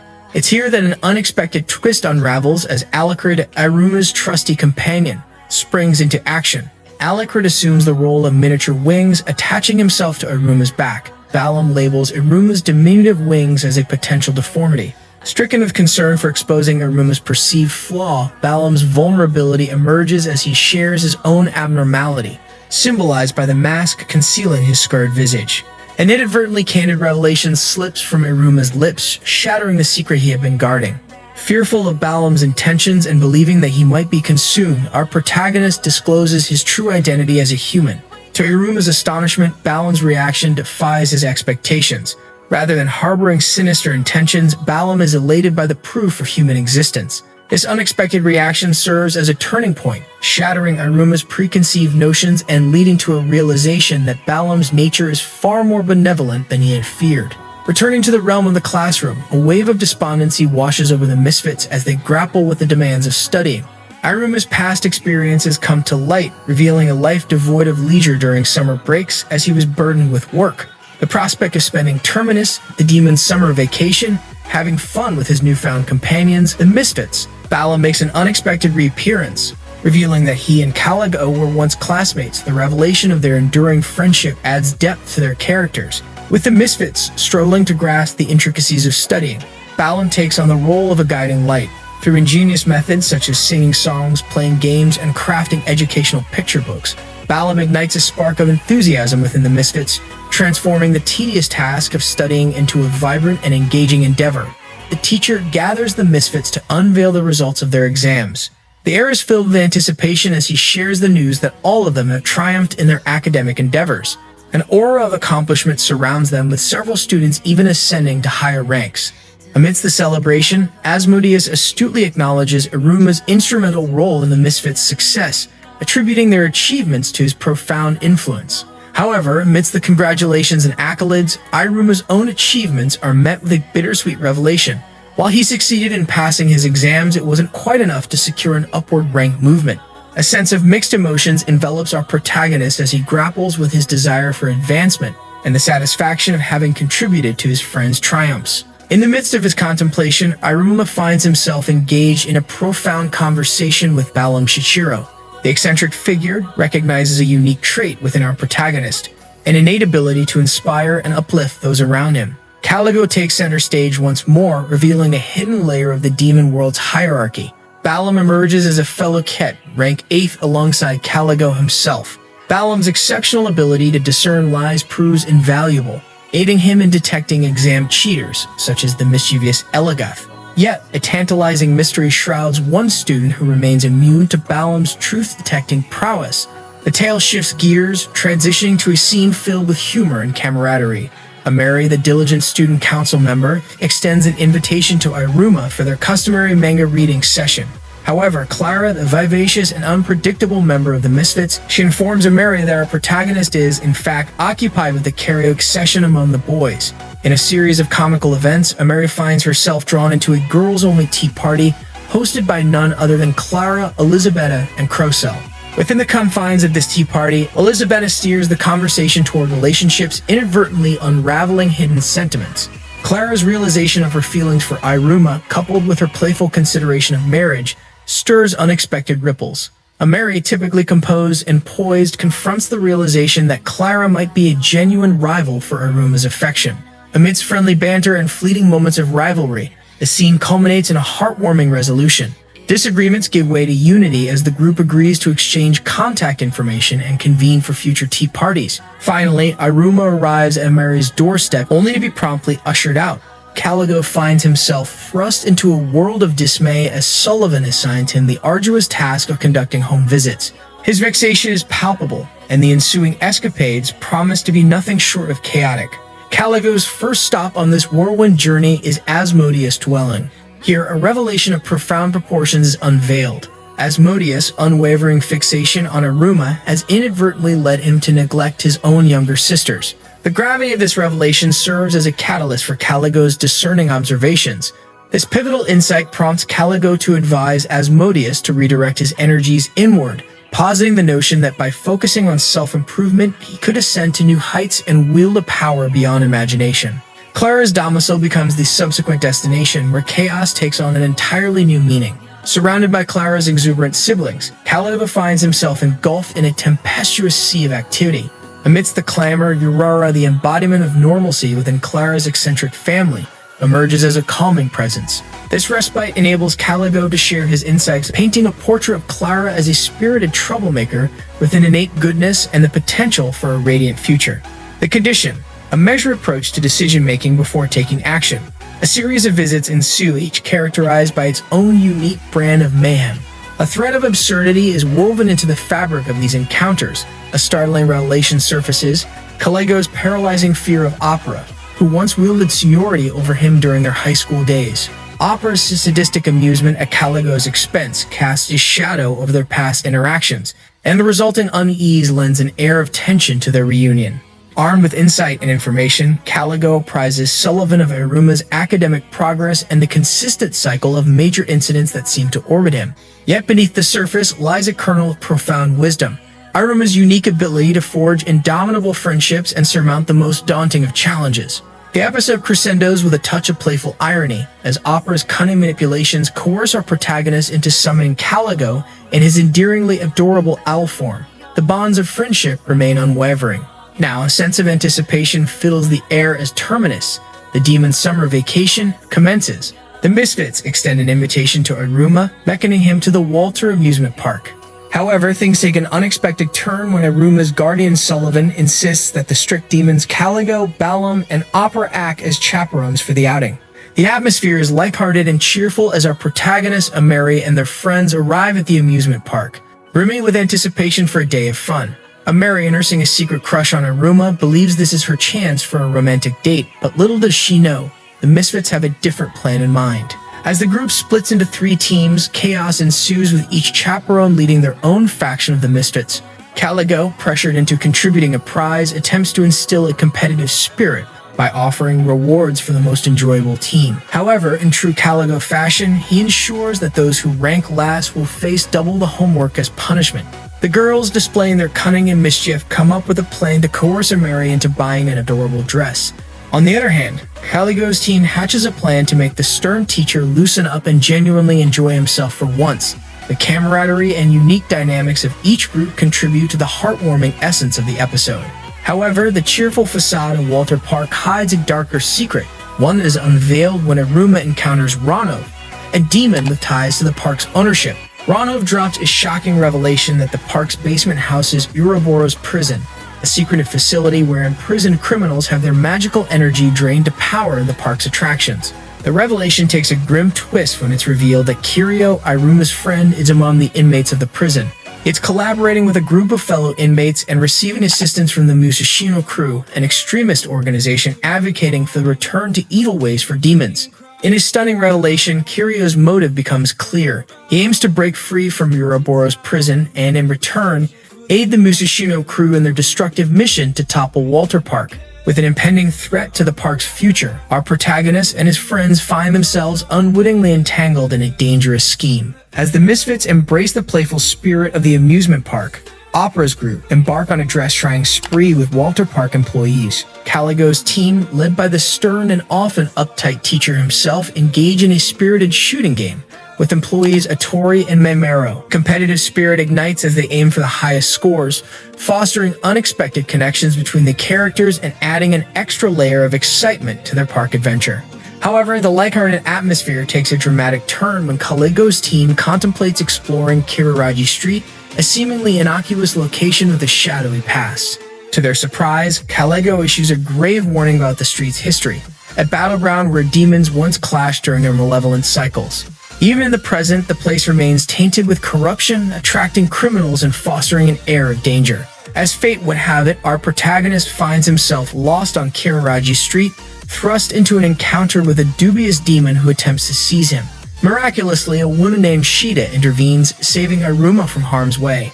Despite her serious demeanor, Shida's kindness shines through as she treats Iruma to ice cream and expresses her desire to experience joy. This unexpected meeting sets the stage for a heartwarming sequence, as our protagonist introduces Shida to the pleasures of playing with animals at the petting zoo and embarking on a whimsical Ferris wheel ride. Amidst these moments of connection and discovery, Iruma crosses paths with Asmodeus, leading to an opportunity to express his gratitude to Shida. However, Shida mysteriously disappears, leaving our protagonist bewildered and intrigued. The plot takes an electrifying twist when Iruma learns about Six Fingers, a clandestine criminal group seeking to return to the nefarious ways of old. The ever-insightful Rano reveals a new facet of the story by exposing Pisero's hidden beauty when his sleep mask is removed, leaving everyone astonished by his almost otherworldly appearance. In an unexpected revelation, Rano's loyal servant, Wet, departs, unraveling a shocking truth. It's disclosed that the seemingly innocent employees, including Shida, Miki, Huterin, Atori, and Memero, are none other than the Six Fingers, a covert alliance plotting to launch an attack on Muruboro's prison in a daring attempt to liberate Kiryo. As the episode nears its climax, Wet triggers a series of magical artifacts that summon colossal creatures poised to wreak havoc upon Walter Park.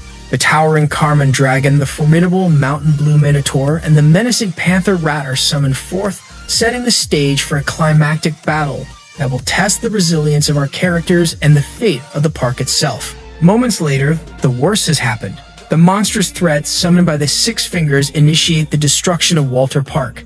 Amidst the turmoil, Caligo finds himself at a crucial crossroads. He rallies his team of misfits, urging them to confront the Mountain Blue Minotaur head-on. However, a significant challenge lies ahead. His team members have not yet mastered attack magic, a crucial skill for facing formidable adversaries. Undeterred, Caligo encourages his team to pool their individual talents, leveraging their distinct abilities to create a synergistic attack strategy. In a remarkable display of unity and resourcefulness, the Misfits combine their powers, launching a coordinated attack. However, despite their valiant efforts, their assault proves insufficient to quell the fearsome monster's onslaught. Meanwhile, the Six Fingers embark on a daring mission to infiltrate Uruboro's prison, where Kiryo is held captive. Among the chaos, the formidable vice chief of the prison, Triton the Handshaker, faces an unexpected challenge as the diminutive Huterin emerges victorious in a shocking showdown. As chaos ensues, Jazz, despite his own trepidation, emerges as a pivotal figure among the Misfits. His higher rank compels the others to look to him for guidance, even though he grapples with his own insecurities. Jazz's attempts to devise a successful strategy fall short, leaving him disheartened and overwhelmed by the dire circumstances. In a pivotal moment of revelation, Caligo provides Jazz with a crucial hint linking back to a necklace that Jazz consistently wears. This newfound insight ignites a spark of creativity within Jazz. In a striking contrast to the chaos around him, Iruma grapples with a growing sense of unease and frustration. The once joyful atmosphere of the park's destruction begins to take its toll on him, leading to an unfamiliar sensation: anger. As Iruma witnesses the abandonment of children trapped beneath rubble, he becomes acutely aware of the demon's inherent selfishness. wherein their desire for self-preservation outweighs their compassion for others. This newfound emotion marks a turning point for our protagonist as he grapples with the complexity of his feelings and the growing realization that he is really angry for the first time.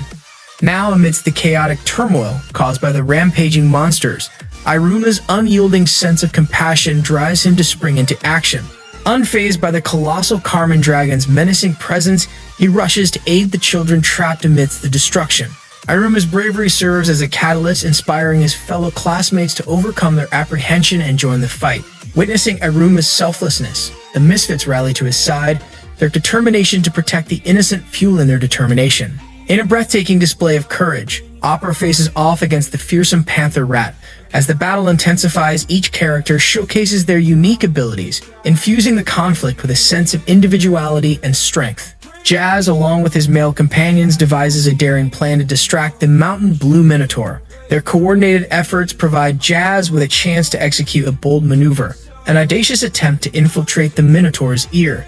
As Jazz's necklace is unveiled as the Ear-Piercer Whistle, a powerful artifact capable of emitting sound waves that amplify with the infusion of magic, the tension escalates. Jazz's ingenious approach culminates in a massive sound wave that ruptures the Minotaur's ears, incapacitating the formidable creature. However, the unexpected intervention of their teacher Caligo marks a turning point in the battle.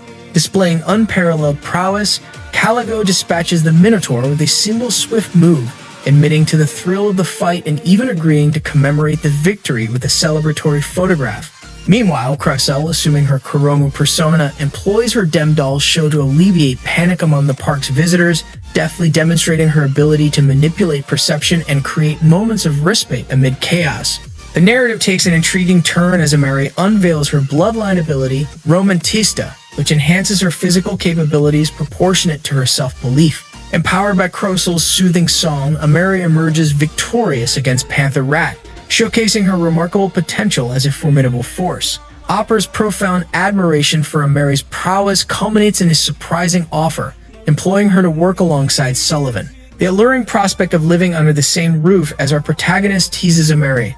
As the chaos continues, Iruma and Picero's unwavering determination lead them to rescue the trapped children. Simultaneously, Asmodeus and Sabnak brace themselves for an imminent confrontation with the fearsome Carmen Dragon Woe. The battle between the villains and our dear demons explodes. The Carmen Dragon finds an opening and unleashes its fury upon Balam, our protagonist, and the defenseless children. It's Balam's quick thinking and exceptional prowess that ensures the survival of the group. Yet the escalating danger drives Asmodeus to distraction, fearing for Iruma's safety and inadvertently exposing himself to Dragon's attack, seemingly leading to his demise. Yet Sabnak's revelation dispels the despair, unveiling his selfless act in saving Asmodeus. Sabnak's newfound determination to fight stems from Iruma's own kindness, the very same gesture that rescued him from the clutches of the Valley Guardian. Sabnak's stern reprimand of Asmodeus resonates deeply, highlighting the latter's excessive preoccupation with our protagonist to the detriment of his own aspirations. Their exchange reflects the intricate exploration of friendship, growth, and self-discovery. The battle takes an unexpected twist as Balam harnesses his extraordinary abilities to conjure the colossal wooden dragon, Nijipner. The awe-inspiring display of power culminates in the defeat of the Carmen Dragon. The narrative takes an even more exhilarating turn as the Six Fingers sense the defeat of their monstrous creations and merge them into the composite magical beast, a formidable entity poised to escalate the chaos. With their backs against the wall, the remaining characters devise a daring plan to counter the composite magical beast's threat. Opera, employing his masterful orchestration, encourages our protagonist to summon Caligo in its owl form. Collaborating with Balam and Opera, Caligo joins the fray, infusing the battle with a renewed sense of determination. Amidst the chaos, an imminent disaster looms as the composite magical beast assembles a bomb, endangering the lives of everyone sheltered within the park's emergency refuge. In a breathtaking twist, Ronov intervenes, using his charisma ability to redirect the beast's gaze, diverting the bomb away from the shelter. As Ronov's sacrifice hangs in the balance, Iruma takes a heroic step forward, shielding Ronov in a moment that crystallizes the coolness of our hero. Iruma unveils his not-so-secret weapon, the enigmatic Alucard. This majestic ring gentleman wields incredible powers and, to everyone's astonishment, devours the menacing beast's magic, turning the tides of the battle in Iruma's favor. With a resounding victory, the beast is vanquished once and for all. After the clash, the stern yet secretly proud demon teacher Caligo admonishes our protagonist for his daring actions, expressing his concern for Iruma's well-being. However, amidst the scolding, Caligo acknowledges Iruma's remarkable performance and courage in the face of danger. The admiration from his instructor highlights Iruma's growing reputation as someone truly exceptional. Opera gains insight into why the esteemed demon Sullivan chose Iruma as his grandson. Meanwhile, the plot takes an intriguing turn as Six Fingers, emissaries of the formidable Lord Bull, approach Kirio. Their message reveals Lord Bull's hand in orchestrating their encounter, signaling a more intricate connection between our protagonist and Kirio than initially anticipated. Kirio's emotions surge as he grapples with the revelation that Iruma was responsible for the defeat of the fearsome beast. The concept of destiny intertwining their paths fills Kirio with conflicting emotions, believing that they are destined to be adversaries. The enigmatic Lord Ball himself contacts Kirio, his displeasure evident as he addresses the continued existence of Walter Park. Bill's frustration stems from the park's ability to provide demons with an outlet for stress during their evil cycles, which disrupts his grander plans. Switching gears, the plot takes a lighter turn as Ronov's father, grateful for the Misfits' role in saving his cherished park, extends his gratitude by offering them accommodation in a luxurious hotel. In a moment that feels straight out of a romantic manga, Ameri finds herself alone with Iruma at a party. With sincerity, our protagonist shares his ongoing uncertainty about his ambitions, revealing that for now, he is content with the simple goal of enjoying himself. Ameri, displaying vulnerability, approaches Iruma with a heartfelt request, the desire to share a moment together, just the two of them. Amidst the interruption caused by Clara and Asmodeus, our protagonist wholeheartedly agrees, resulting in Ameri's sudden and comical collapse. The impact of Iruma's heroics reverberates beyond his immediate circle as news of the battle spreads through the demon world. Overnight, our protagonist becomes a celebrated hero, drawing the attention of reporters and admirers alike. The surge of interest prompts safety concerns, compelling Clara to offer the Misfits refuge in her home. Upon their arrival, a playful scene happens as Clara's bustling household greets them with an outpouring of warmth and enthusiasm. Clara's mother and siblings go to great lengths to extend a wholehearted welcome to Iruma, marking this as a momentous occasion in Clara's life, her first friends gracing their home. The environment is teeming with peculiar artifacts, intriguing objects sent back by Clara's father, a seasoned adventurer in his own right. As the narrative progresses, the comical embarrassment surfaces as Clara's baby picture album takes center stage. This vulnerable moment prompts a surprising reaction from our protagonist, who playfully compliments Clara's adorable past self. An enthralling revelation comes to light as the family's primary source of sustenance is unveiled: the neighboring hubbub forest. A discussion ensues, shedding light on Clara and Asmodeus' friendly rivalry in their quest to provide the finest ingredients for Iruma. They embark on a journey to secure the most coveted delicacy, shabu shabu from Collateral Cave, a curious amalgamation of animal and plant elements. Clara's admiration for our protagonist as the hero of Walter Park resonates, prompting introspection in Asmodeus regarding his own role in the events at Walter Park. The episode escalates in both excitement and danger as Clara's family confronts the formidable shabu shabu. This bizarre beast, a fusion of animal and vegetable characteristics, poses a threat to Clara's brothers, ultimately leading to a dramatic rescue by Asmodeus. The tense encounter showcases the characters' unity and willingness to protect one another, underscoring the significance of their bonds, as Clara unveils her hidden talent, a mesmerizing ability to sing soothing lullabies. This touching moment adds another layer to Clara's character, infusing the episode with a sense of intimacy and connection. The episode concludes with a sentimental revelation as Clara's mother secretly updates the photo album, chronicling Clara's growth and progress. Meanwhile, a sense of intrigue looms as Ameri's father, Henry, embarks on a journey towards Clara's house and delivers a message to Iruma: he can return home. However, when Iruma asks about Ameri, Henry's protective side flares up. Meanwhile, Ameri is excitedly planning a special date for her and our protagonist at Aquacase, a cool mix of an aquarium and a swimming pool. Her goal is to create a perfect day filled with memorable moments. However, things don't go as smoothly as she hoped. Ameri's taller height makes simple things like holding hands a bit awkward. Even riding the water slide poses challenges as Ameri's height means she ends up behind Iruma instead of the other way around. Throughout the day, Iruma's kindness shines through as he buys gifts for everyone, including Clara. This makes Ameri a bit jealous, worrying that the date might not be exciting enough. The real twist comes during a fortune-telling show featuring Mako, a water dragon who's supposed to match ideal romantic partners. Unfortunately, the water washes away the perfume masking Iruma's human scent, and chaos ensues. Ameri steps in to save our protagonist, and this adventure becomes a metaphor for the ups and downs of relationships. As the day unfolds, Ameri's plans seem to crumble, leading to disappointment. But then, Iruma notices a cut on Ameri's leg. This moment of vulnerability changes everything. Ameri admits she wants to be close to our protagonist and asks him to use magic to make her lighter so he can carry her. This heartfelt gesture shows that true connection goes beyond perfect plans. In the end, Ameri realizes that despite the mishaps, their day together was meaningful. Sometime later, Iruma is diligently completing the extra homework assigned by Caligo as a consequence of their loss at the Walter Park competition. Following this, Sullivan and Opera take Iruma shopping, offering him a unique insight into the broader aspects of demon society. Amidst their shopping excursion, Sullivan's curious choice catches Iruma's attention, a book containing prophecies about the Demon King.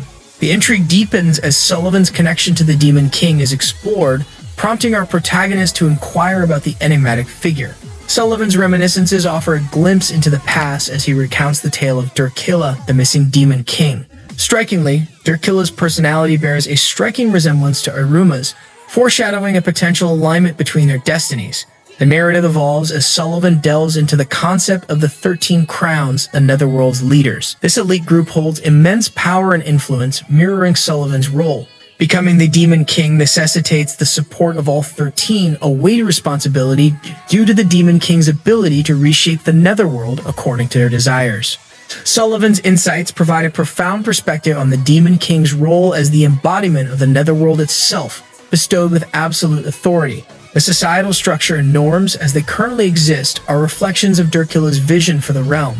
Sullivan's intriguing revelation paves the way for contemplation regarding Iruma's potential involvement in shaping the future of the Netherworld. A sense of foreboding arises as Sullivan casually expresses his curiosity about the outcome should Iruma ascend to the role of Demon King.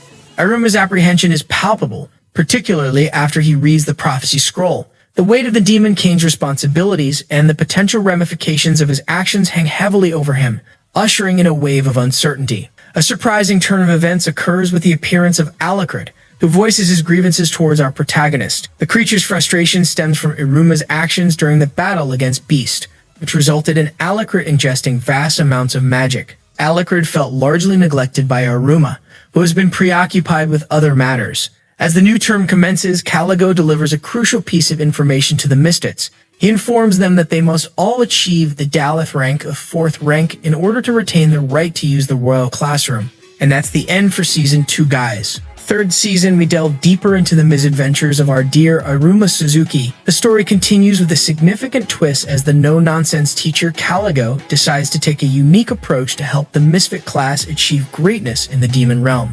He introduces personal tutors for each student, tailored to their individual strengths and weaknesses. First up, Jazz and Alosa are paired with the fiery demon Sergeant Furfur. He's promised to make them the craftiest demons around. With Furfur's guidance, the duo embarks on a journey to harness their cunning and devious skills. Next, Gomen and Pesero find themselves under the tutelage of the water demon Vipar. Vipar boasts the ability to train them in unlocking their most potent bloodline abilities. Elizabeth and Clara, on the other hand, are assigned to Raim, a demon tutor specializing in charm and allure. These two young demonesses aspire to be the most captivating demons of all, and Raim promises to make their dreams come true. Crocell and Kamui are paired with the enigmatic Mr. Hat. Mr. Hat, a true gentleman, vows to transform them into the greatest summoners of all time. Sabnok and Asmodeus receive guidance from the formidable Balam. Balam's promise is clear: to make them the strongest fighters in Babel's demon school. Meanwhile, Ameri Azazel, the school's student council president, can't help but reminisce about her recent date. Although she's disappointed that she didn't get a chance to see him before school started, she understands the importance of their demon studies. Ameri's disappointment deepens when Iruma is forced to cancel their reading session of First Love Memories due to his lessons with Balls, their assigned tutor. Balls, unlike the others, is rather cryptic about his teaching methods and only promises to train their fighting spirits. However, the real twist comes when Balls reveals that their lessons will be conducted by his cousin, Barbados Bachiko. Barbatos is a stark contrast to Balse. She's loud, violent, and cruel, only teaching them because of a personal request from Sullivan, the school's principal. Barbatos immediately throws them into rigorous training, complete with childish demands and even dressing them in absurd attire for her amusement. In the midst of the tumultuous training at Babel's demon school, Lee takes a brave step and approaches Balse with a request for personal tutoring. However, Iruma decides to stay with Barbatos, determined to endure her unconventional methods. Barbatos, surprised by Iruma's resilience, reveals that no one else has endured her abuse for such an extended period. She believes that Iruma's stubborn desire to please others makes tutoring him seem pointless, but Iruma is not one to back down from a challenge. He resolves to become the ideal errand boy in Barbatos' eyes, hoping that this will eventually lead to valuable lessons. As the Misfit class gathers to discuss their rigorous training experiences, it becomes apparent that each tutor employs unconventional and demanding methods. Gomen and Pissarro divulge that Vepr's training includes near-drowning experiences, pushing them to their limits in water-based combat techniques.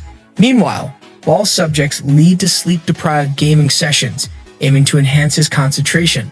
Asmodeus and Sabnak are locked in a constant battle with Balam, resulting in numerous injuries as they strive to become formidable warriors.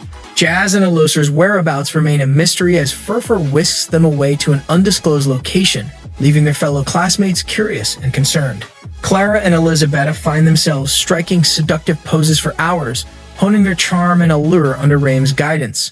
Crocell and Kamui are forced into cages alongside their summoned creatures, testing their abilities and resilience. In the midst of this chaos, Sullivan, the principal of Babel's demon school, pays a visit to Barbatos to inquire about Iruma's progress.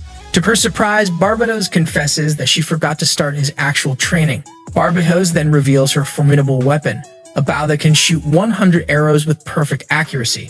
Most demons lack the patience to master such a weapon due to their short attention spans, but she believes Iruma possesses the potential to not only learn but also excel beyond the Dalek level. Seeing Iruma's eagerness to learn, Barbatos decides to take him to the magical apparatus battler, unaware that Iruma has become the de facto president of this establishment after Kirio's departure. Barbatos starts by unveiling her own remarkable bloodline ability, which allows her to craft bows from any material.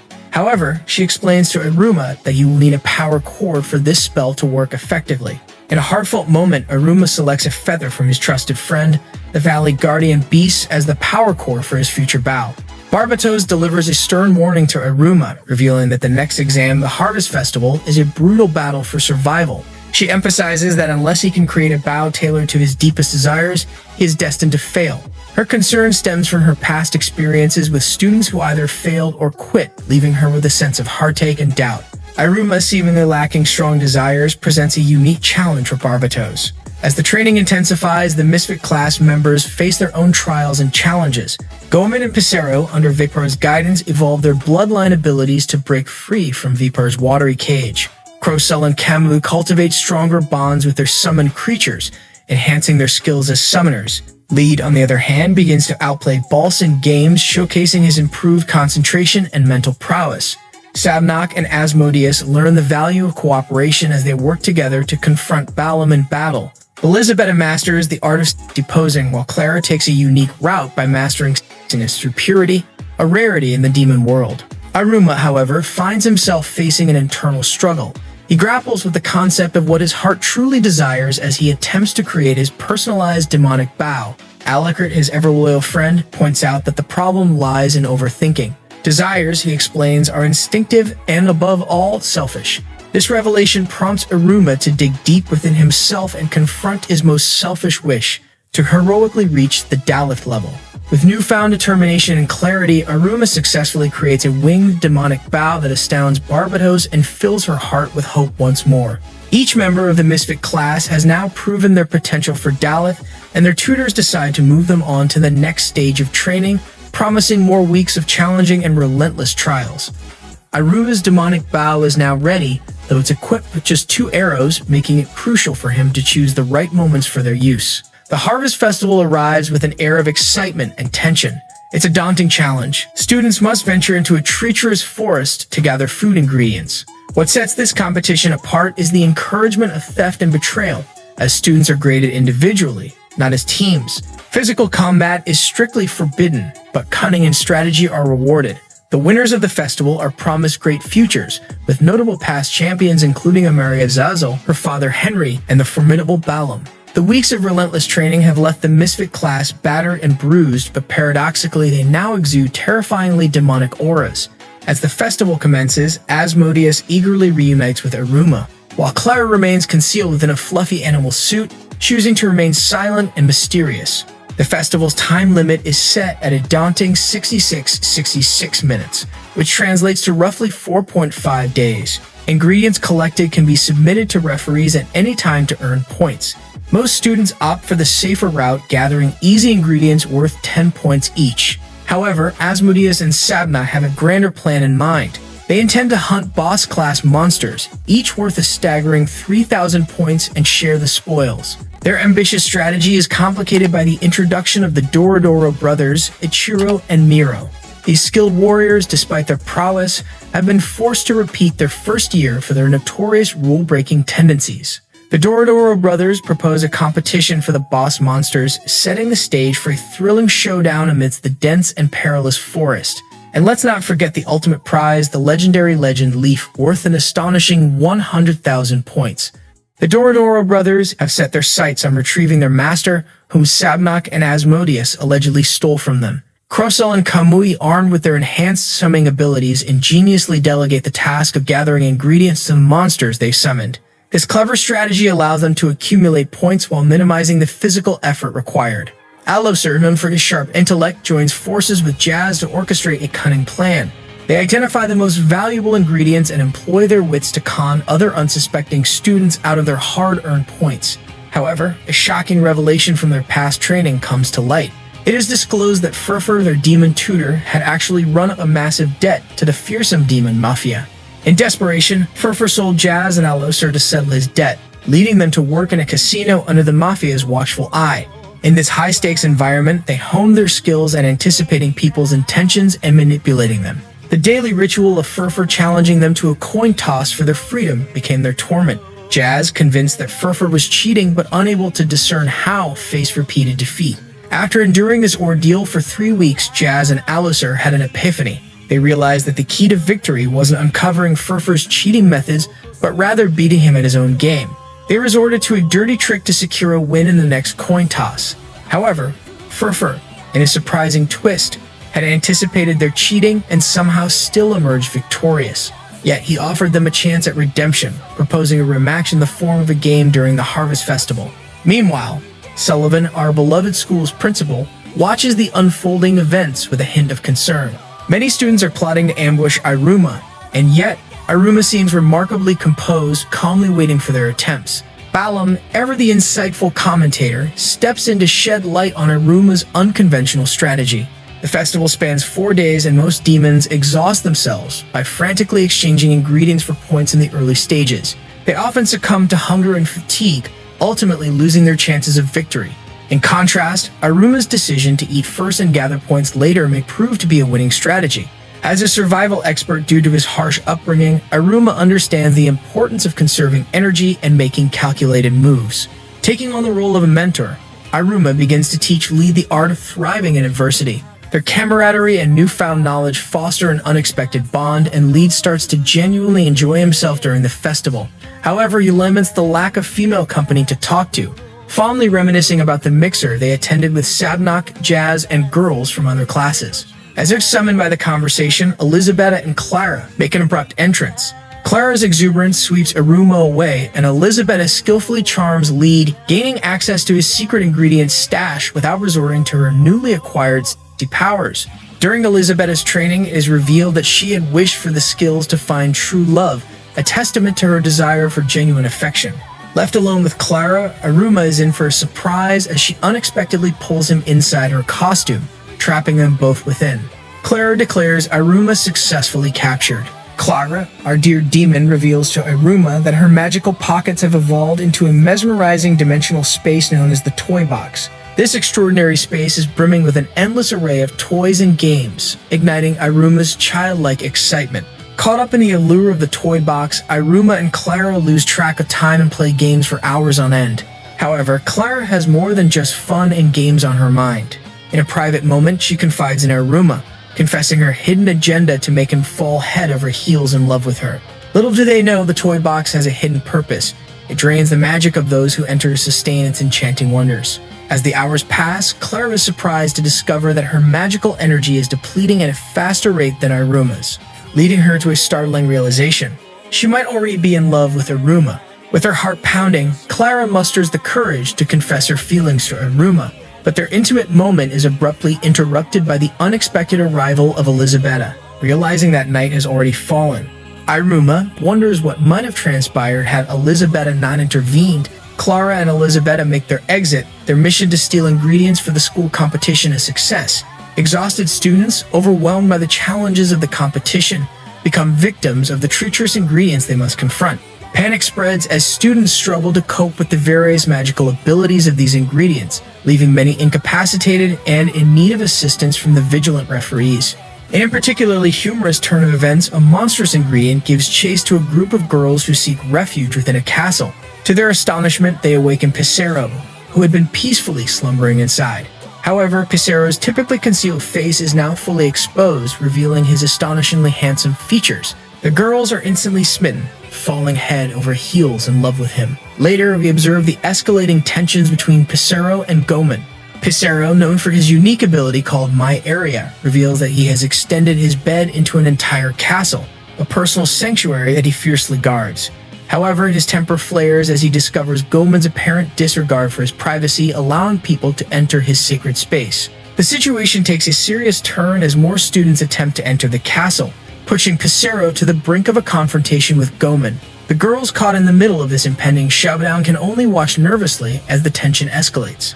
Despite the brewing hostility, Gomen ultimately decides to rescue the students, setting aside his differences with Pissarro. However, Pissarro, driven by guilt and his pride, can't resist reigniting the argument when he notices Gomen has saved dozens of people.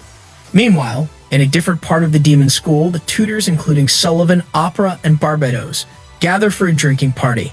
Amidst the revelry, Mr. Hat proudly announces the impressive achievements of some students. Crocell and Kamui have earned a staggering 14,200 points. Rain boasts about Elisabetta and Clara's manipulation skills, which have garnered them 9,400 points by playing with the hearts of the boys. Vipar commends Pissarro and Gomen, who have earned 8,200 points by utilizing their castle's safety for hunting. Furfur celebrates Jazz and Alloser, who have cunningly accumulated 12,800 points through theft and strategy. Amidst the discussions and celebrations, Sullivan and Barbatos assert that Iruma is the dark horse of the competition, despite the fact that he and Lead currently have 0 points. Their faith in Iruma's potential sparks curiosity and excitement among the tutors as they contemplate his hidden abilities. As the night deepens, the effects of the drinking party take their toll, and the tutors eventually pass out, their revelry coming to a comical conclusion. In a forest, the students settle down for the night, seeking rest and respite. However, a few demons remain vigilant. Asmodeus, Sabnak, and the Dorodoro brothers find themselves locked in a fierce battle against a colossal monster known as the Flapple Bird, worth a whopping 10,800 points. The Dorodoro brothers prove to be a formidable team. Nero, with his strategic prowess, complements Ichiro's exceptional combat skills perfectly. In contrast, Asmodeus and Sabnak find themselves constantly at odds, their incessant arguments hindering their coordination. However, the Dorodoro brothers hold a secret weapon up their sleeves, a bloodline ability known as the Peacock of Provocation. This ability has the uncanny power to provoke their enemies into losing their temper, a formidable tactic that they employ to goad Sabnak into attacking them. Their goal? To disqualify him from the festival. As Sabmak's fury escalates, Asmodeus manages to stop him just in the nick of time, inadvertently exposing the brothers' unique ability. As the tension subsides, Nero and Ichiro share the story of their past. They once aspired to become mighty warriors, but their dreams nearly cost them their lives when they entered a battle woefully unprepared. Fortunately, they were rescued and trained by a mysterious master who suddenly left to become a teacher at Babel's. Asmodeus and Sabnak assume this master to be Balam. However, it's revealed that their master is none other than Furfur. They had never bothered to confirm Furfur's identity, assuming he would tutor the strongest of the misfits. Amidst the chaos, Asmodeus discloses a disturbing secret. Balam had given the secret pills that could trigger his evil cycle at will, unleashing his repressed evil side. This transformation turns Asmodeus into an unimaginably elegant yet savage force to be reckoned with, and the formidable creature is defeated. Despite their desire to see Asmodeus disqualified, the Dorodoro brothers must now dodge his relentless attacks to avoid meeting a grim fate. Thankfully, Sabnak manages to snap Asmodeus back to his normal self using a programmed password, the closest thing to Asmodeus' heart, Iruma. Once restored to his usual self, Asmodeus and Sabnak engage in a playful argument over who should claim the lion's share of points earned from their victory against the Flapple bird. The Dorodoro brothers, unable to believe they were defeated by a pair with such poor teamwork, are left astounded by the outcome of their battle against Asmodeus and Sabnak. Later, we can see that the campus is buzzing with anticipation due to the festival. Lead is convinced that Iruma has a grand plan in store for the day, to find the elusive legend Leaf. Iruma is taken aback by the suggestion but goes along with it without much thought. The legend Leaf, a mysterious and highly sought-after treasure, has never been seen by any student before. Iruma ponders the possibility of seeking answers from the creatures of the forest, leading them to the enigmatic duo of Crocell and Kamui. However, they soon discover that Crocell is on the brink of her evil cycle, thanks to her newfound authority over animals. In her altered state, she styles herself as the Queen of Monsters, with Kamui as her loyal majordomo.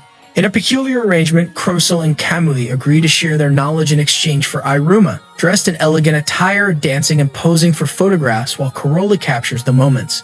With this peculiar agreement, the monsters reveal an astonishing revelation. The legend Leaf has not yet sprouted, and they offer a riddle regarding the location of the seed and the vase required for its growth. This riddle leaves Iruma in deep contemplation. Watching from the sidelines, the tutors are genuinely impressed. For the first time, a student has managed to unearth the riddle associated with the legend Leaf, a feat that garners admiration and curiosity from the instructors. As the festival progresses, exhaustion takes its toll on numerous students, leading to a wave of withdrawals. To address this, the referees enlist the assistance of the student council to help rescue those in need. Ameri firmly believes that Iruma will be the one to finally unlock the secrets of the legend Leaf. In a playful exchange, one of the council members teases Ameri, suggesting that Iruma might one day present her with the flowers of the legend Leaf in a romantic bouquet. Ameri's curiosity leads her to an unexpected discovery, a clandestine gambling den where forfeited students wager on the festival's outcome. To her astonishment, the ringleaders of this underground operation turn out to be none other than two misfits, Jazz and Aloser. They disclose that they had fallen victim to a cunning student named Irobas, who possesses a bloodline ability known as Trauma. This ability plunged Jazz into nightmarish visions, tormenting him with disturbing images of his selfish brother, Rock. In his delusion, Jazz attacked what he believed to be Rock, only to discover that he had unknowingly assaulted Irobas. This unfortunate turn of events led to the disqualification of both Jazz and Aloser. As Ameri listens intently, Aloser reveals a troubling pattern. Orobas has been specifically targeting misfits to disqualify them from the festival. This revelation sends shockwaves through the student council, raising concerns about the safety of their peers. Determined to uncover the secrets of the legend Leaf, Iruma and Lee decide to tackle the riddle head-on, each taking half of the puzzle and embarking on separate quests. However, Iruma's solo journey leads him to a cave, a place where the seed of the legend Leaf should reside. This discovery prompts concern from Alucard, who worries about Iruma's ability to defend himself alone in such treacherous terrain. Inside the cave, Iruma stumbles upon a fellow student named Nafula the Silent, a notorious figure known for his off-putting odor. Alucard suggests leaving Nafula behind, but Iruma's compassionate nature prevails and he chooses to rescue him from the entangling vines that ensnare him. Their journey takes an unexpected turn as they reach an underground temple, the potential resting place of the legend Leaf seed. However, their pursuit is interrupted by the appearance of the seed's formidable guardian, Toto the Genie. Narrowly avoiding an attack by Toto, Iruma and Nafula find themselves in a precarious situation. Toto presents them with a choice. To obtain the seed, they must either defeat him in battle or provide something of interest. However, Toto is known to possess vast knowledge about the netherworld. Iruma realizes that Toto is entirely ignorant about humans. In a clever bid to win Toto's favor, Iruma, Alucard, and Nafula decide to enact scenes from first love memories, captivating Toto's curiosity and obsession with their storytelling. Impressed and thoroughly entertained, Toto rewards them with the coveted seed. However, he demands a unique exchange, Iruma's phone number, ensuring they can continue sharing captivating tales in the future. Sometime later, Iruma, who has been steadily amassing points, decides to share his hard-earned points with Nafula, a fellow student. What's even more intriguing is that Iruma realizes something extraordinary. Nafula's foul stench no longer bothers him. However, as Iruma and Nafula navigate their way out of Toto's temple, they encounter an unexpected and menacing obstacle. Iruma's human parents, the very people who abandoned him in the demon world, resurface in his life. It becomes chillingly clear that they have returned not out of love or concern for their son, but to exploit him once more.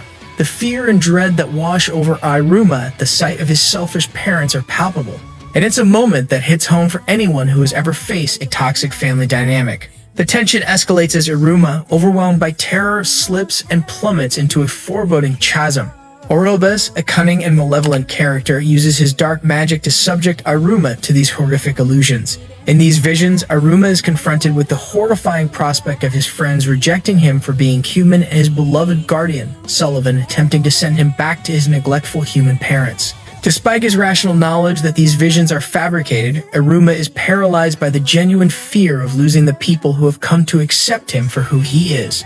It's a raw and emotionally charged moment that delves deep into Iruma's insecurities and the lingering trauma of his human life. Just when it seems like Iruma is on the brink of despair, a glimmer of hope emerges.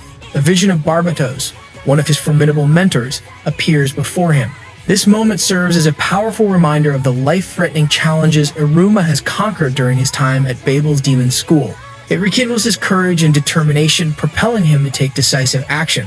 Summoning his trusty bow, Iruma uses one of his precious 2 shots to obliterate the nightmarish visions that have tormented him. It's a symbolic act of overcoming his inner demons and facing his fears head-on. With renewed determination burning in his eyes, Iruma makes a resolute decision. He will become the best demon he can be and prove himself to everyone, especially himself. His goal is to win the upcoming festival. It's now the festival's 3rd day and the stakes are raised to a whole new level. Caligo drops a bombshell that sends shockwaves through the entire demon school. He reveals that the winner of the festival will earn the prestigious title of Young King, positioning them as a potential successor to the Demon King himself. This revelation adds an intense layer of competition and ambition to an already heated event. However, as the tension builds, he announces that there's still one student with a staggering 0 points. The realization hits them like a tidal wave. It must be Iruma. The Misfits, who have come to see Iruma as their beacon of hope and inspiration, are momentarily crushed by this revelation.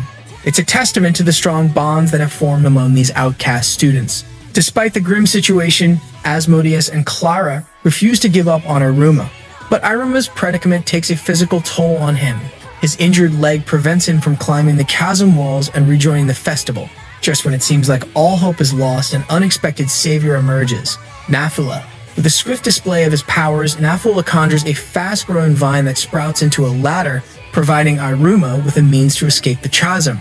Yet even with this lifeline, Iruma's injured leg proves to be a significant hindrance. In this dire moment, Iruma's resourcefulness shines through as he recalls a remarkable ability linked to his human blood. He remembers how his blood healed the Valley Guardian's Beatty, and he decides to put this newfound knowledge to the test. Adding a single drop of his blood to the vine, something astonishing occurs. The vine responds explosively, growing at an astounding rate and breaking through the ground to tower over the entire forest. This breathtaking display of power leaves both students and teachers in awe and disbelief. It's a pivotal moment that showcases Iruma's potential and the extraordinary abilities he possesses despite being a mere human in a demon world. Determined to prove himself, Iruma boldly declares his intention to win the festival despite Caligo's stern reminder that he still has 0 points. Meanwhile, in the midst of this festival chaos, another subplot unfolds.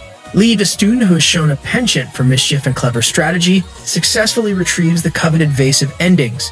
He achieves this feat by defeating his own Genie in a grueling series of 100 difficult games. The stakes are high as the referees announce that the vase alone is worth a staggering 20,000 points, making Lead a tempting target for other ambitious students. Lead attempts to navigate the festival grounds while keeping the vase hidden, but he once again crosses paths with the seductive and mysterious Elizabetta. Sometime later, we observe Iruma stumbling upon Lead, who is visibly distressed. Lead's revelation is shocking. Elizabetta is the center of the predicament. However, it's not what you might expect. She didn't use her seductive charms to rob Lead of something valuable. Rather, she delivered a stunning blow by bluntly stating that he is not her type and that she doesn't like him. This unexpected rejection hits Lee like a ton of bricks, causing him to faint from the sheer shock of it all. Iruma, ever the observant and caring friend, knows that Elizabetta wouldn't typically be so needlessly cruel, and that it might be connected to Orobas, a mischievous demon known for his cunning tricks. As the pieces of the puzzle start falling into place, Lee reveals an extraordinary ability, his sense steel. With this enhanced power, he delves deep into the situation and uncovers the truth. The real Elizabetta is miles away, enjoying a secret hot spring excursion with her friends Clara and Crosell. The plot thickens as Crosell expresses her desire to form a team with Elizabetta and Clara. Crosell's ulterior motive becomes evident. She plans to invade Pissarro and Goemon's castle, steal their precious ingredient stockpile, and claim the coveted title of Young King for herself. Pissarro, a peaceful demon with no interest in engaging in combat, decides to take the path of surrender to Crosell's advances. However, the situation takes an unexpected turn when the students sheltering in the castle make a collective decision to fight back against Crosell's ambitions. Kamui takes the lead in organizing the defense. He has been trained in the art of gentleman combat, which combines elegance and power in battle. Despite their valiant efforts, Kamui and his fellow monsters are met with a formidable challenge: Goemon's enhanced winged sword technique. This powerful technique proves to be more than a match for their collective strength. Faced with this adversity, Kamui calls upon boss-class monsters as reinforcements, escalating the battle to new heights. The battlefield becomes a chaotic arena where alliances are tested, ambitions clash, and friendships are put to the test. Meanwhile, not far from the chaos, Iruma, Lead, and Nafulo watch the unfolding events in a state of bewildered terror. Now we switch the focus to Orobas. This cunning and competitive demon decides to trade the stolen vase for a staggering 20,000 points. This astute maneuver catapults him into the lead among the students. Back at the castle, the defending students valiantly repel the invading monsters, but the situation takes an ominous turn. Elizabetta, with her enchanting charm, begins to employ her mesmerizing abilities to captivate the male students, effectively taking them captive. Intriguingly, Clara, one of Iruma's close friends, disappears from the scene. Iruma, Lead, and Nafula join forces with Elizabetta, their suspicions mounting as they seek to uncover the truth behind Orobas' actions. Together, they confirm that Orobas has set his sights on the Misfits. Meanwhile, Orobas, who has consistently occupied the second-place position and is rumored to be affiliated with a cult that worships the second, harbors an unbearable jealousy towards the Misfits. He is driven by a burning desire to surpass them in popularity and abilities, with his ultimate goal being to become the Young King. However, a brief moment of guilt washes over Orobas as he reflects on the trauma he has inflicted on the Misfits. His partner, Ocho, cunningly manipulates his emotions, leaving him to forget his guilt and fueling his determination to break the minds of Iruma and his friends with the most potent level of trauma. The stakes couldn't be higher as Orobas prepares to use his darkest powers to ensure their suffering lasts a lifetime. Just when it seems like all hope is lost, an unexpected savior emerges from the shadows. Asmodeus appears seemingly out of nowhere to confront Orobas and put a stop to his nefarious plans. Despite being disqualified for his attack on Orobas, Asmodeus proceeds to knock him out anyway. He sternly warns Orobas that he will return and kill him if he dares to harm Iruma or any other member of the Misfits again. What a display of unwavering loyalty to Iruma and his friends. Asmodeus, with his extravagant flair, offers to host a party at his house, promising a celebration to remember. However, the devious plot thickens as Ocho, Orobas' cunning partner, secretly retrieves Orobas. With confidence that Orobas has already submitted the vase, which seemingly secures his path to becoming the Young King, Ocho sweetens the deal by offering him extra rare plants. Orobas, fueled by ambition and greed, eagerly accepts this offer, unaware of the storm that is about to descend upon him. But just when it seems that Orobas is on the cusp of victory, Iruma refuses to surrender. He is steadfast in his belief that there must be a way to turn the tide in their favor. In a surprising twist, the referee Orobas had submitted the vase to reappears, revealing himself to be Alloser in disguise. Alloser, a clever strategist, explains that while Jazz was disqualified for attacking Orobas, he himself never attacked anyone. Instead, he posed as disqualified to gain access to the cameras that were monitoring the competition, all while remaining a legitimate competitor. With the help of the disqualified, they devised a cunning plan for revenge and successfully stole the vase, thwarting Orobas' ambitions of victory. Alloser returns the vase to Iruma, placing the trust of all the Misfits squarely in his hands. As the competition draws to a close, a sense of pride swells among the remaining misfits. They have defied the odds and achieved high scores, a testament to their resilience and determination. With the vase and the precious seed in their possession, Iruma and Lead stand ready to grow the elusive legend leaf. Nafula, armed with his trusty watering can, takes on the crucial task of nurturing the legend leaf. However, it quickly becomes apparent that this endeavor requires not only water, but also a vast amount of magic to coax the leaf into its full bloom. Iruma, ever resourceful, contemplates using his Ifrit mode to infuse the leaf with the required magic. However, his magical energy is too depleted from the events that transpired earlier. Just when all seems lost, Clara, the ever-unpredictable friend, steps up in a moment of selflessness. She generously contributes the magic she had accumulated from her toy box. However, just as the leaf blossoms, Iruma experiences a startling vision of the Demon King Durkila, a moment that hints at deeper mysteries yet to be unraveled. As if to add a touch of whimsy to the proceedings, the leaf finally blooms, revealing an anticlimactic goofy face. This unexpected outcome coincides perfectly with the conclusion of the Demon School Festival. In an act of true friendship and solidarity, Clara and Nafula choose to forego their share of the points earned, ensuring that Iruma and Lead each receive 50,000 points. This generous gesture reflects the unbreakable bonds they've forged throughout their journey. But there's one last twist in store for everyone. Orobes, who had appeared to be the victor with 58,000 points, remains unsatisfied. However, Jazz, ever the astute observer, points out a critical detail that alters the outcome. The legend leaf is worth a staggering 100,000 points, and the vase is valued separately at 20,000 points. The judges confirm this revelation, shuffling the rankings and revealing that Iruma and Lead are the joint victors with 60,000 points each. This surprising turn of events reduces Orobes to a respectable third place. Unexpectedly, Orobes finds contentment in this outcome as it finally breaks his curse of always coming in second place. Furthermore, this turn of events helps him confront the deeper issues within himself. He recognizes that his initial hostility toward the Misfits was rooted in jealousy over their genuine friendships. With heartfelt remorse, he offers a sincere apology to the Misfits and is forgiven by the entire school community.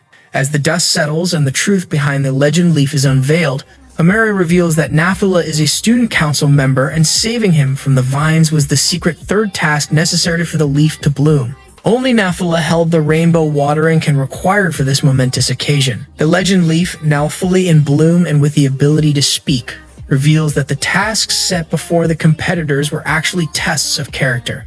They were designed to identify the least evil demon worthy of becoming the young king, emphasizing the importance of empathy and goodness in leadership. To honor the young king and celebrate the harmonious resolution, the leaf announces a prize for every demon in attendance. A breathtaking scene shows us that Leaf explodes in a burst of fiery brilliance. As the leaf disintegrates, it transforms the surrounding forest into a breathtaking sea of cherry blossoms, a permanent monument to honor the young kings.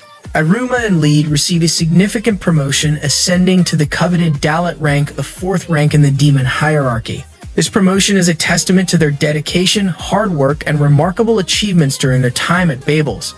Meanwhile, other notable folks such as Orobes, Sabnak, and the Dorodoro brothers also achieve a noteworthy promotion, reaching the prestigious Gimel rank. Pissarro and Gomen, who have been guarding students in their castle, are also promoted to the Gimel rank, further celebrating their dedication to protecting their fellow students.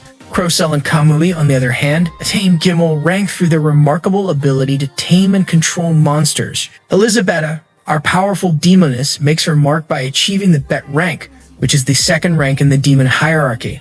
Amidst the celebrations, Barbatos commends Iruma for his remarkable success, further solidifying his reputation as an exceptional student. Following the formal proceedings, an extravagant after-party ensues. It's a time for camaraderie and revelry, where the Dorodoro brothers stumble upon a surprising revelation. They learn that Sabnak and Asmodeus' master is not Furfur as they previously believed. Iruma, in particular, seizes the opportunity to connect with his friends and grabs Clara and Asmodeus, refusing to let go.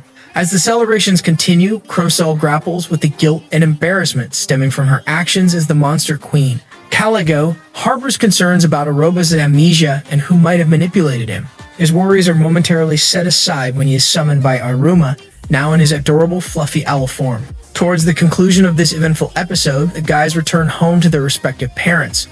Babel's teachers decide to unwind and celebrate their students' achievements by going out for drinks.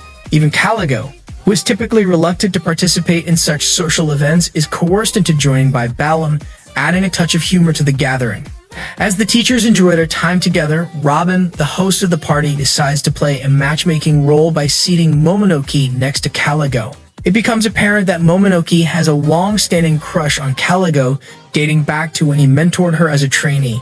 During the course of their conversation, the teachers unanimously agree that Iruma is undeniably the most impressive student at Babel's. Robin shares his belief that students are like family.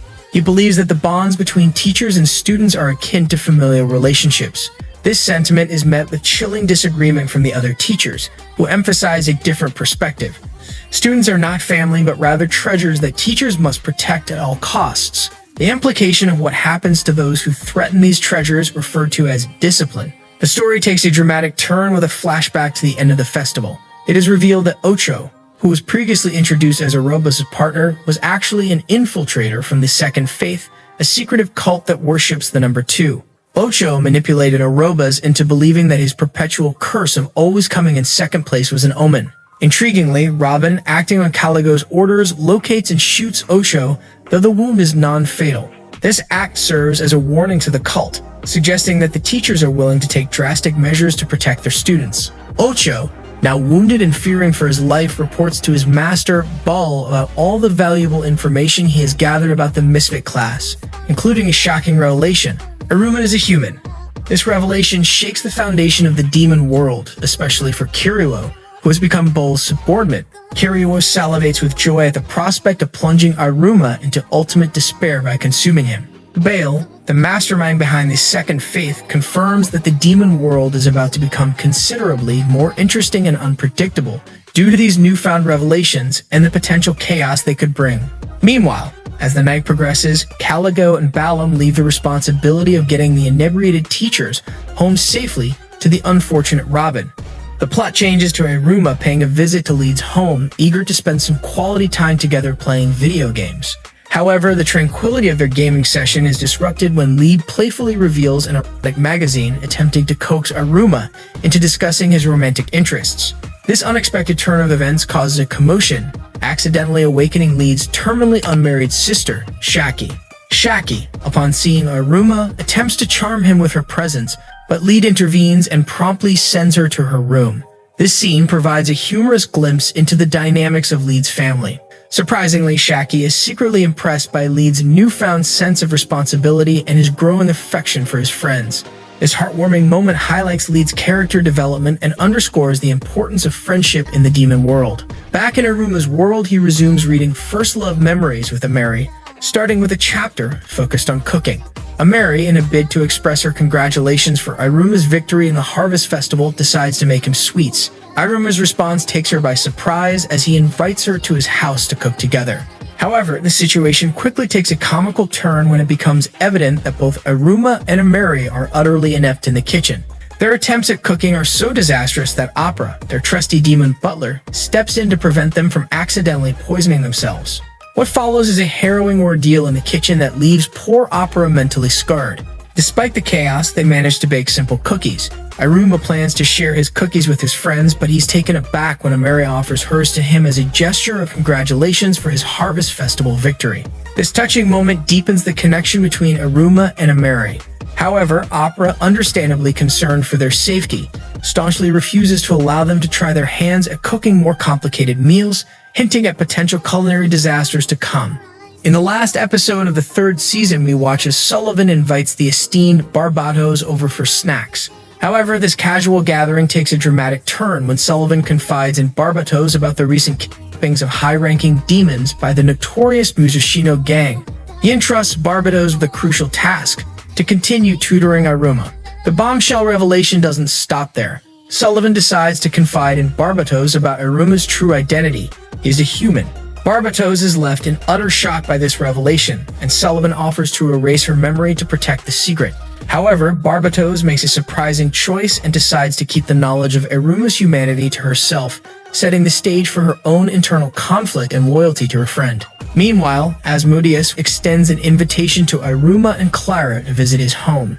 As expected, Clara brings her usual brand of chaotic energy to the gathering. However, the tone shifts when Asmodeus proudly boasts about Clara's status as a Gaimel, the third rank in the demon hierarchy. Clara takes the opportunity to gloat about the time she played with Iruma in her toy box, adding a playful twist to the conversation.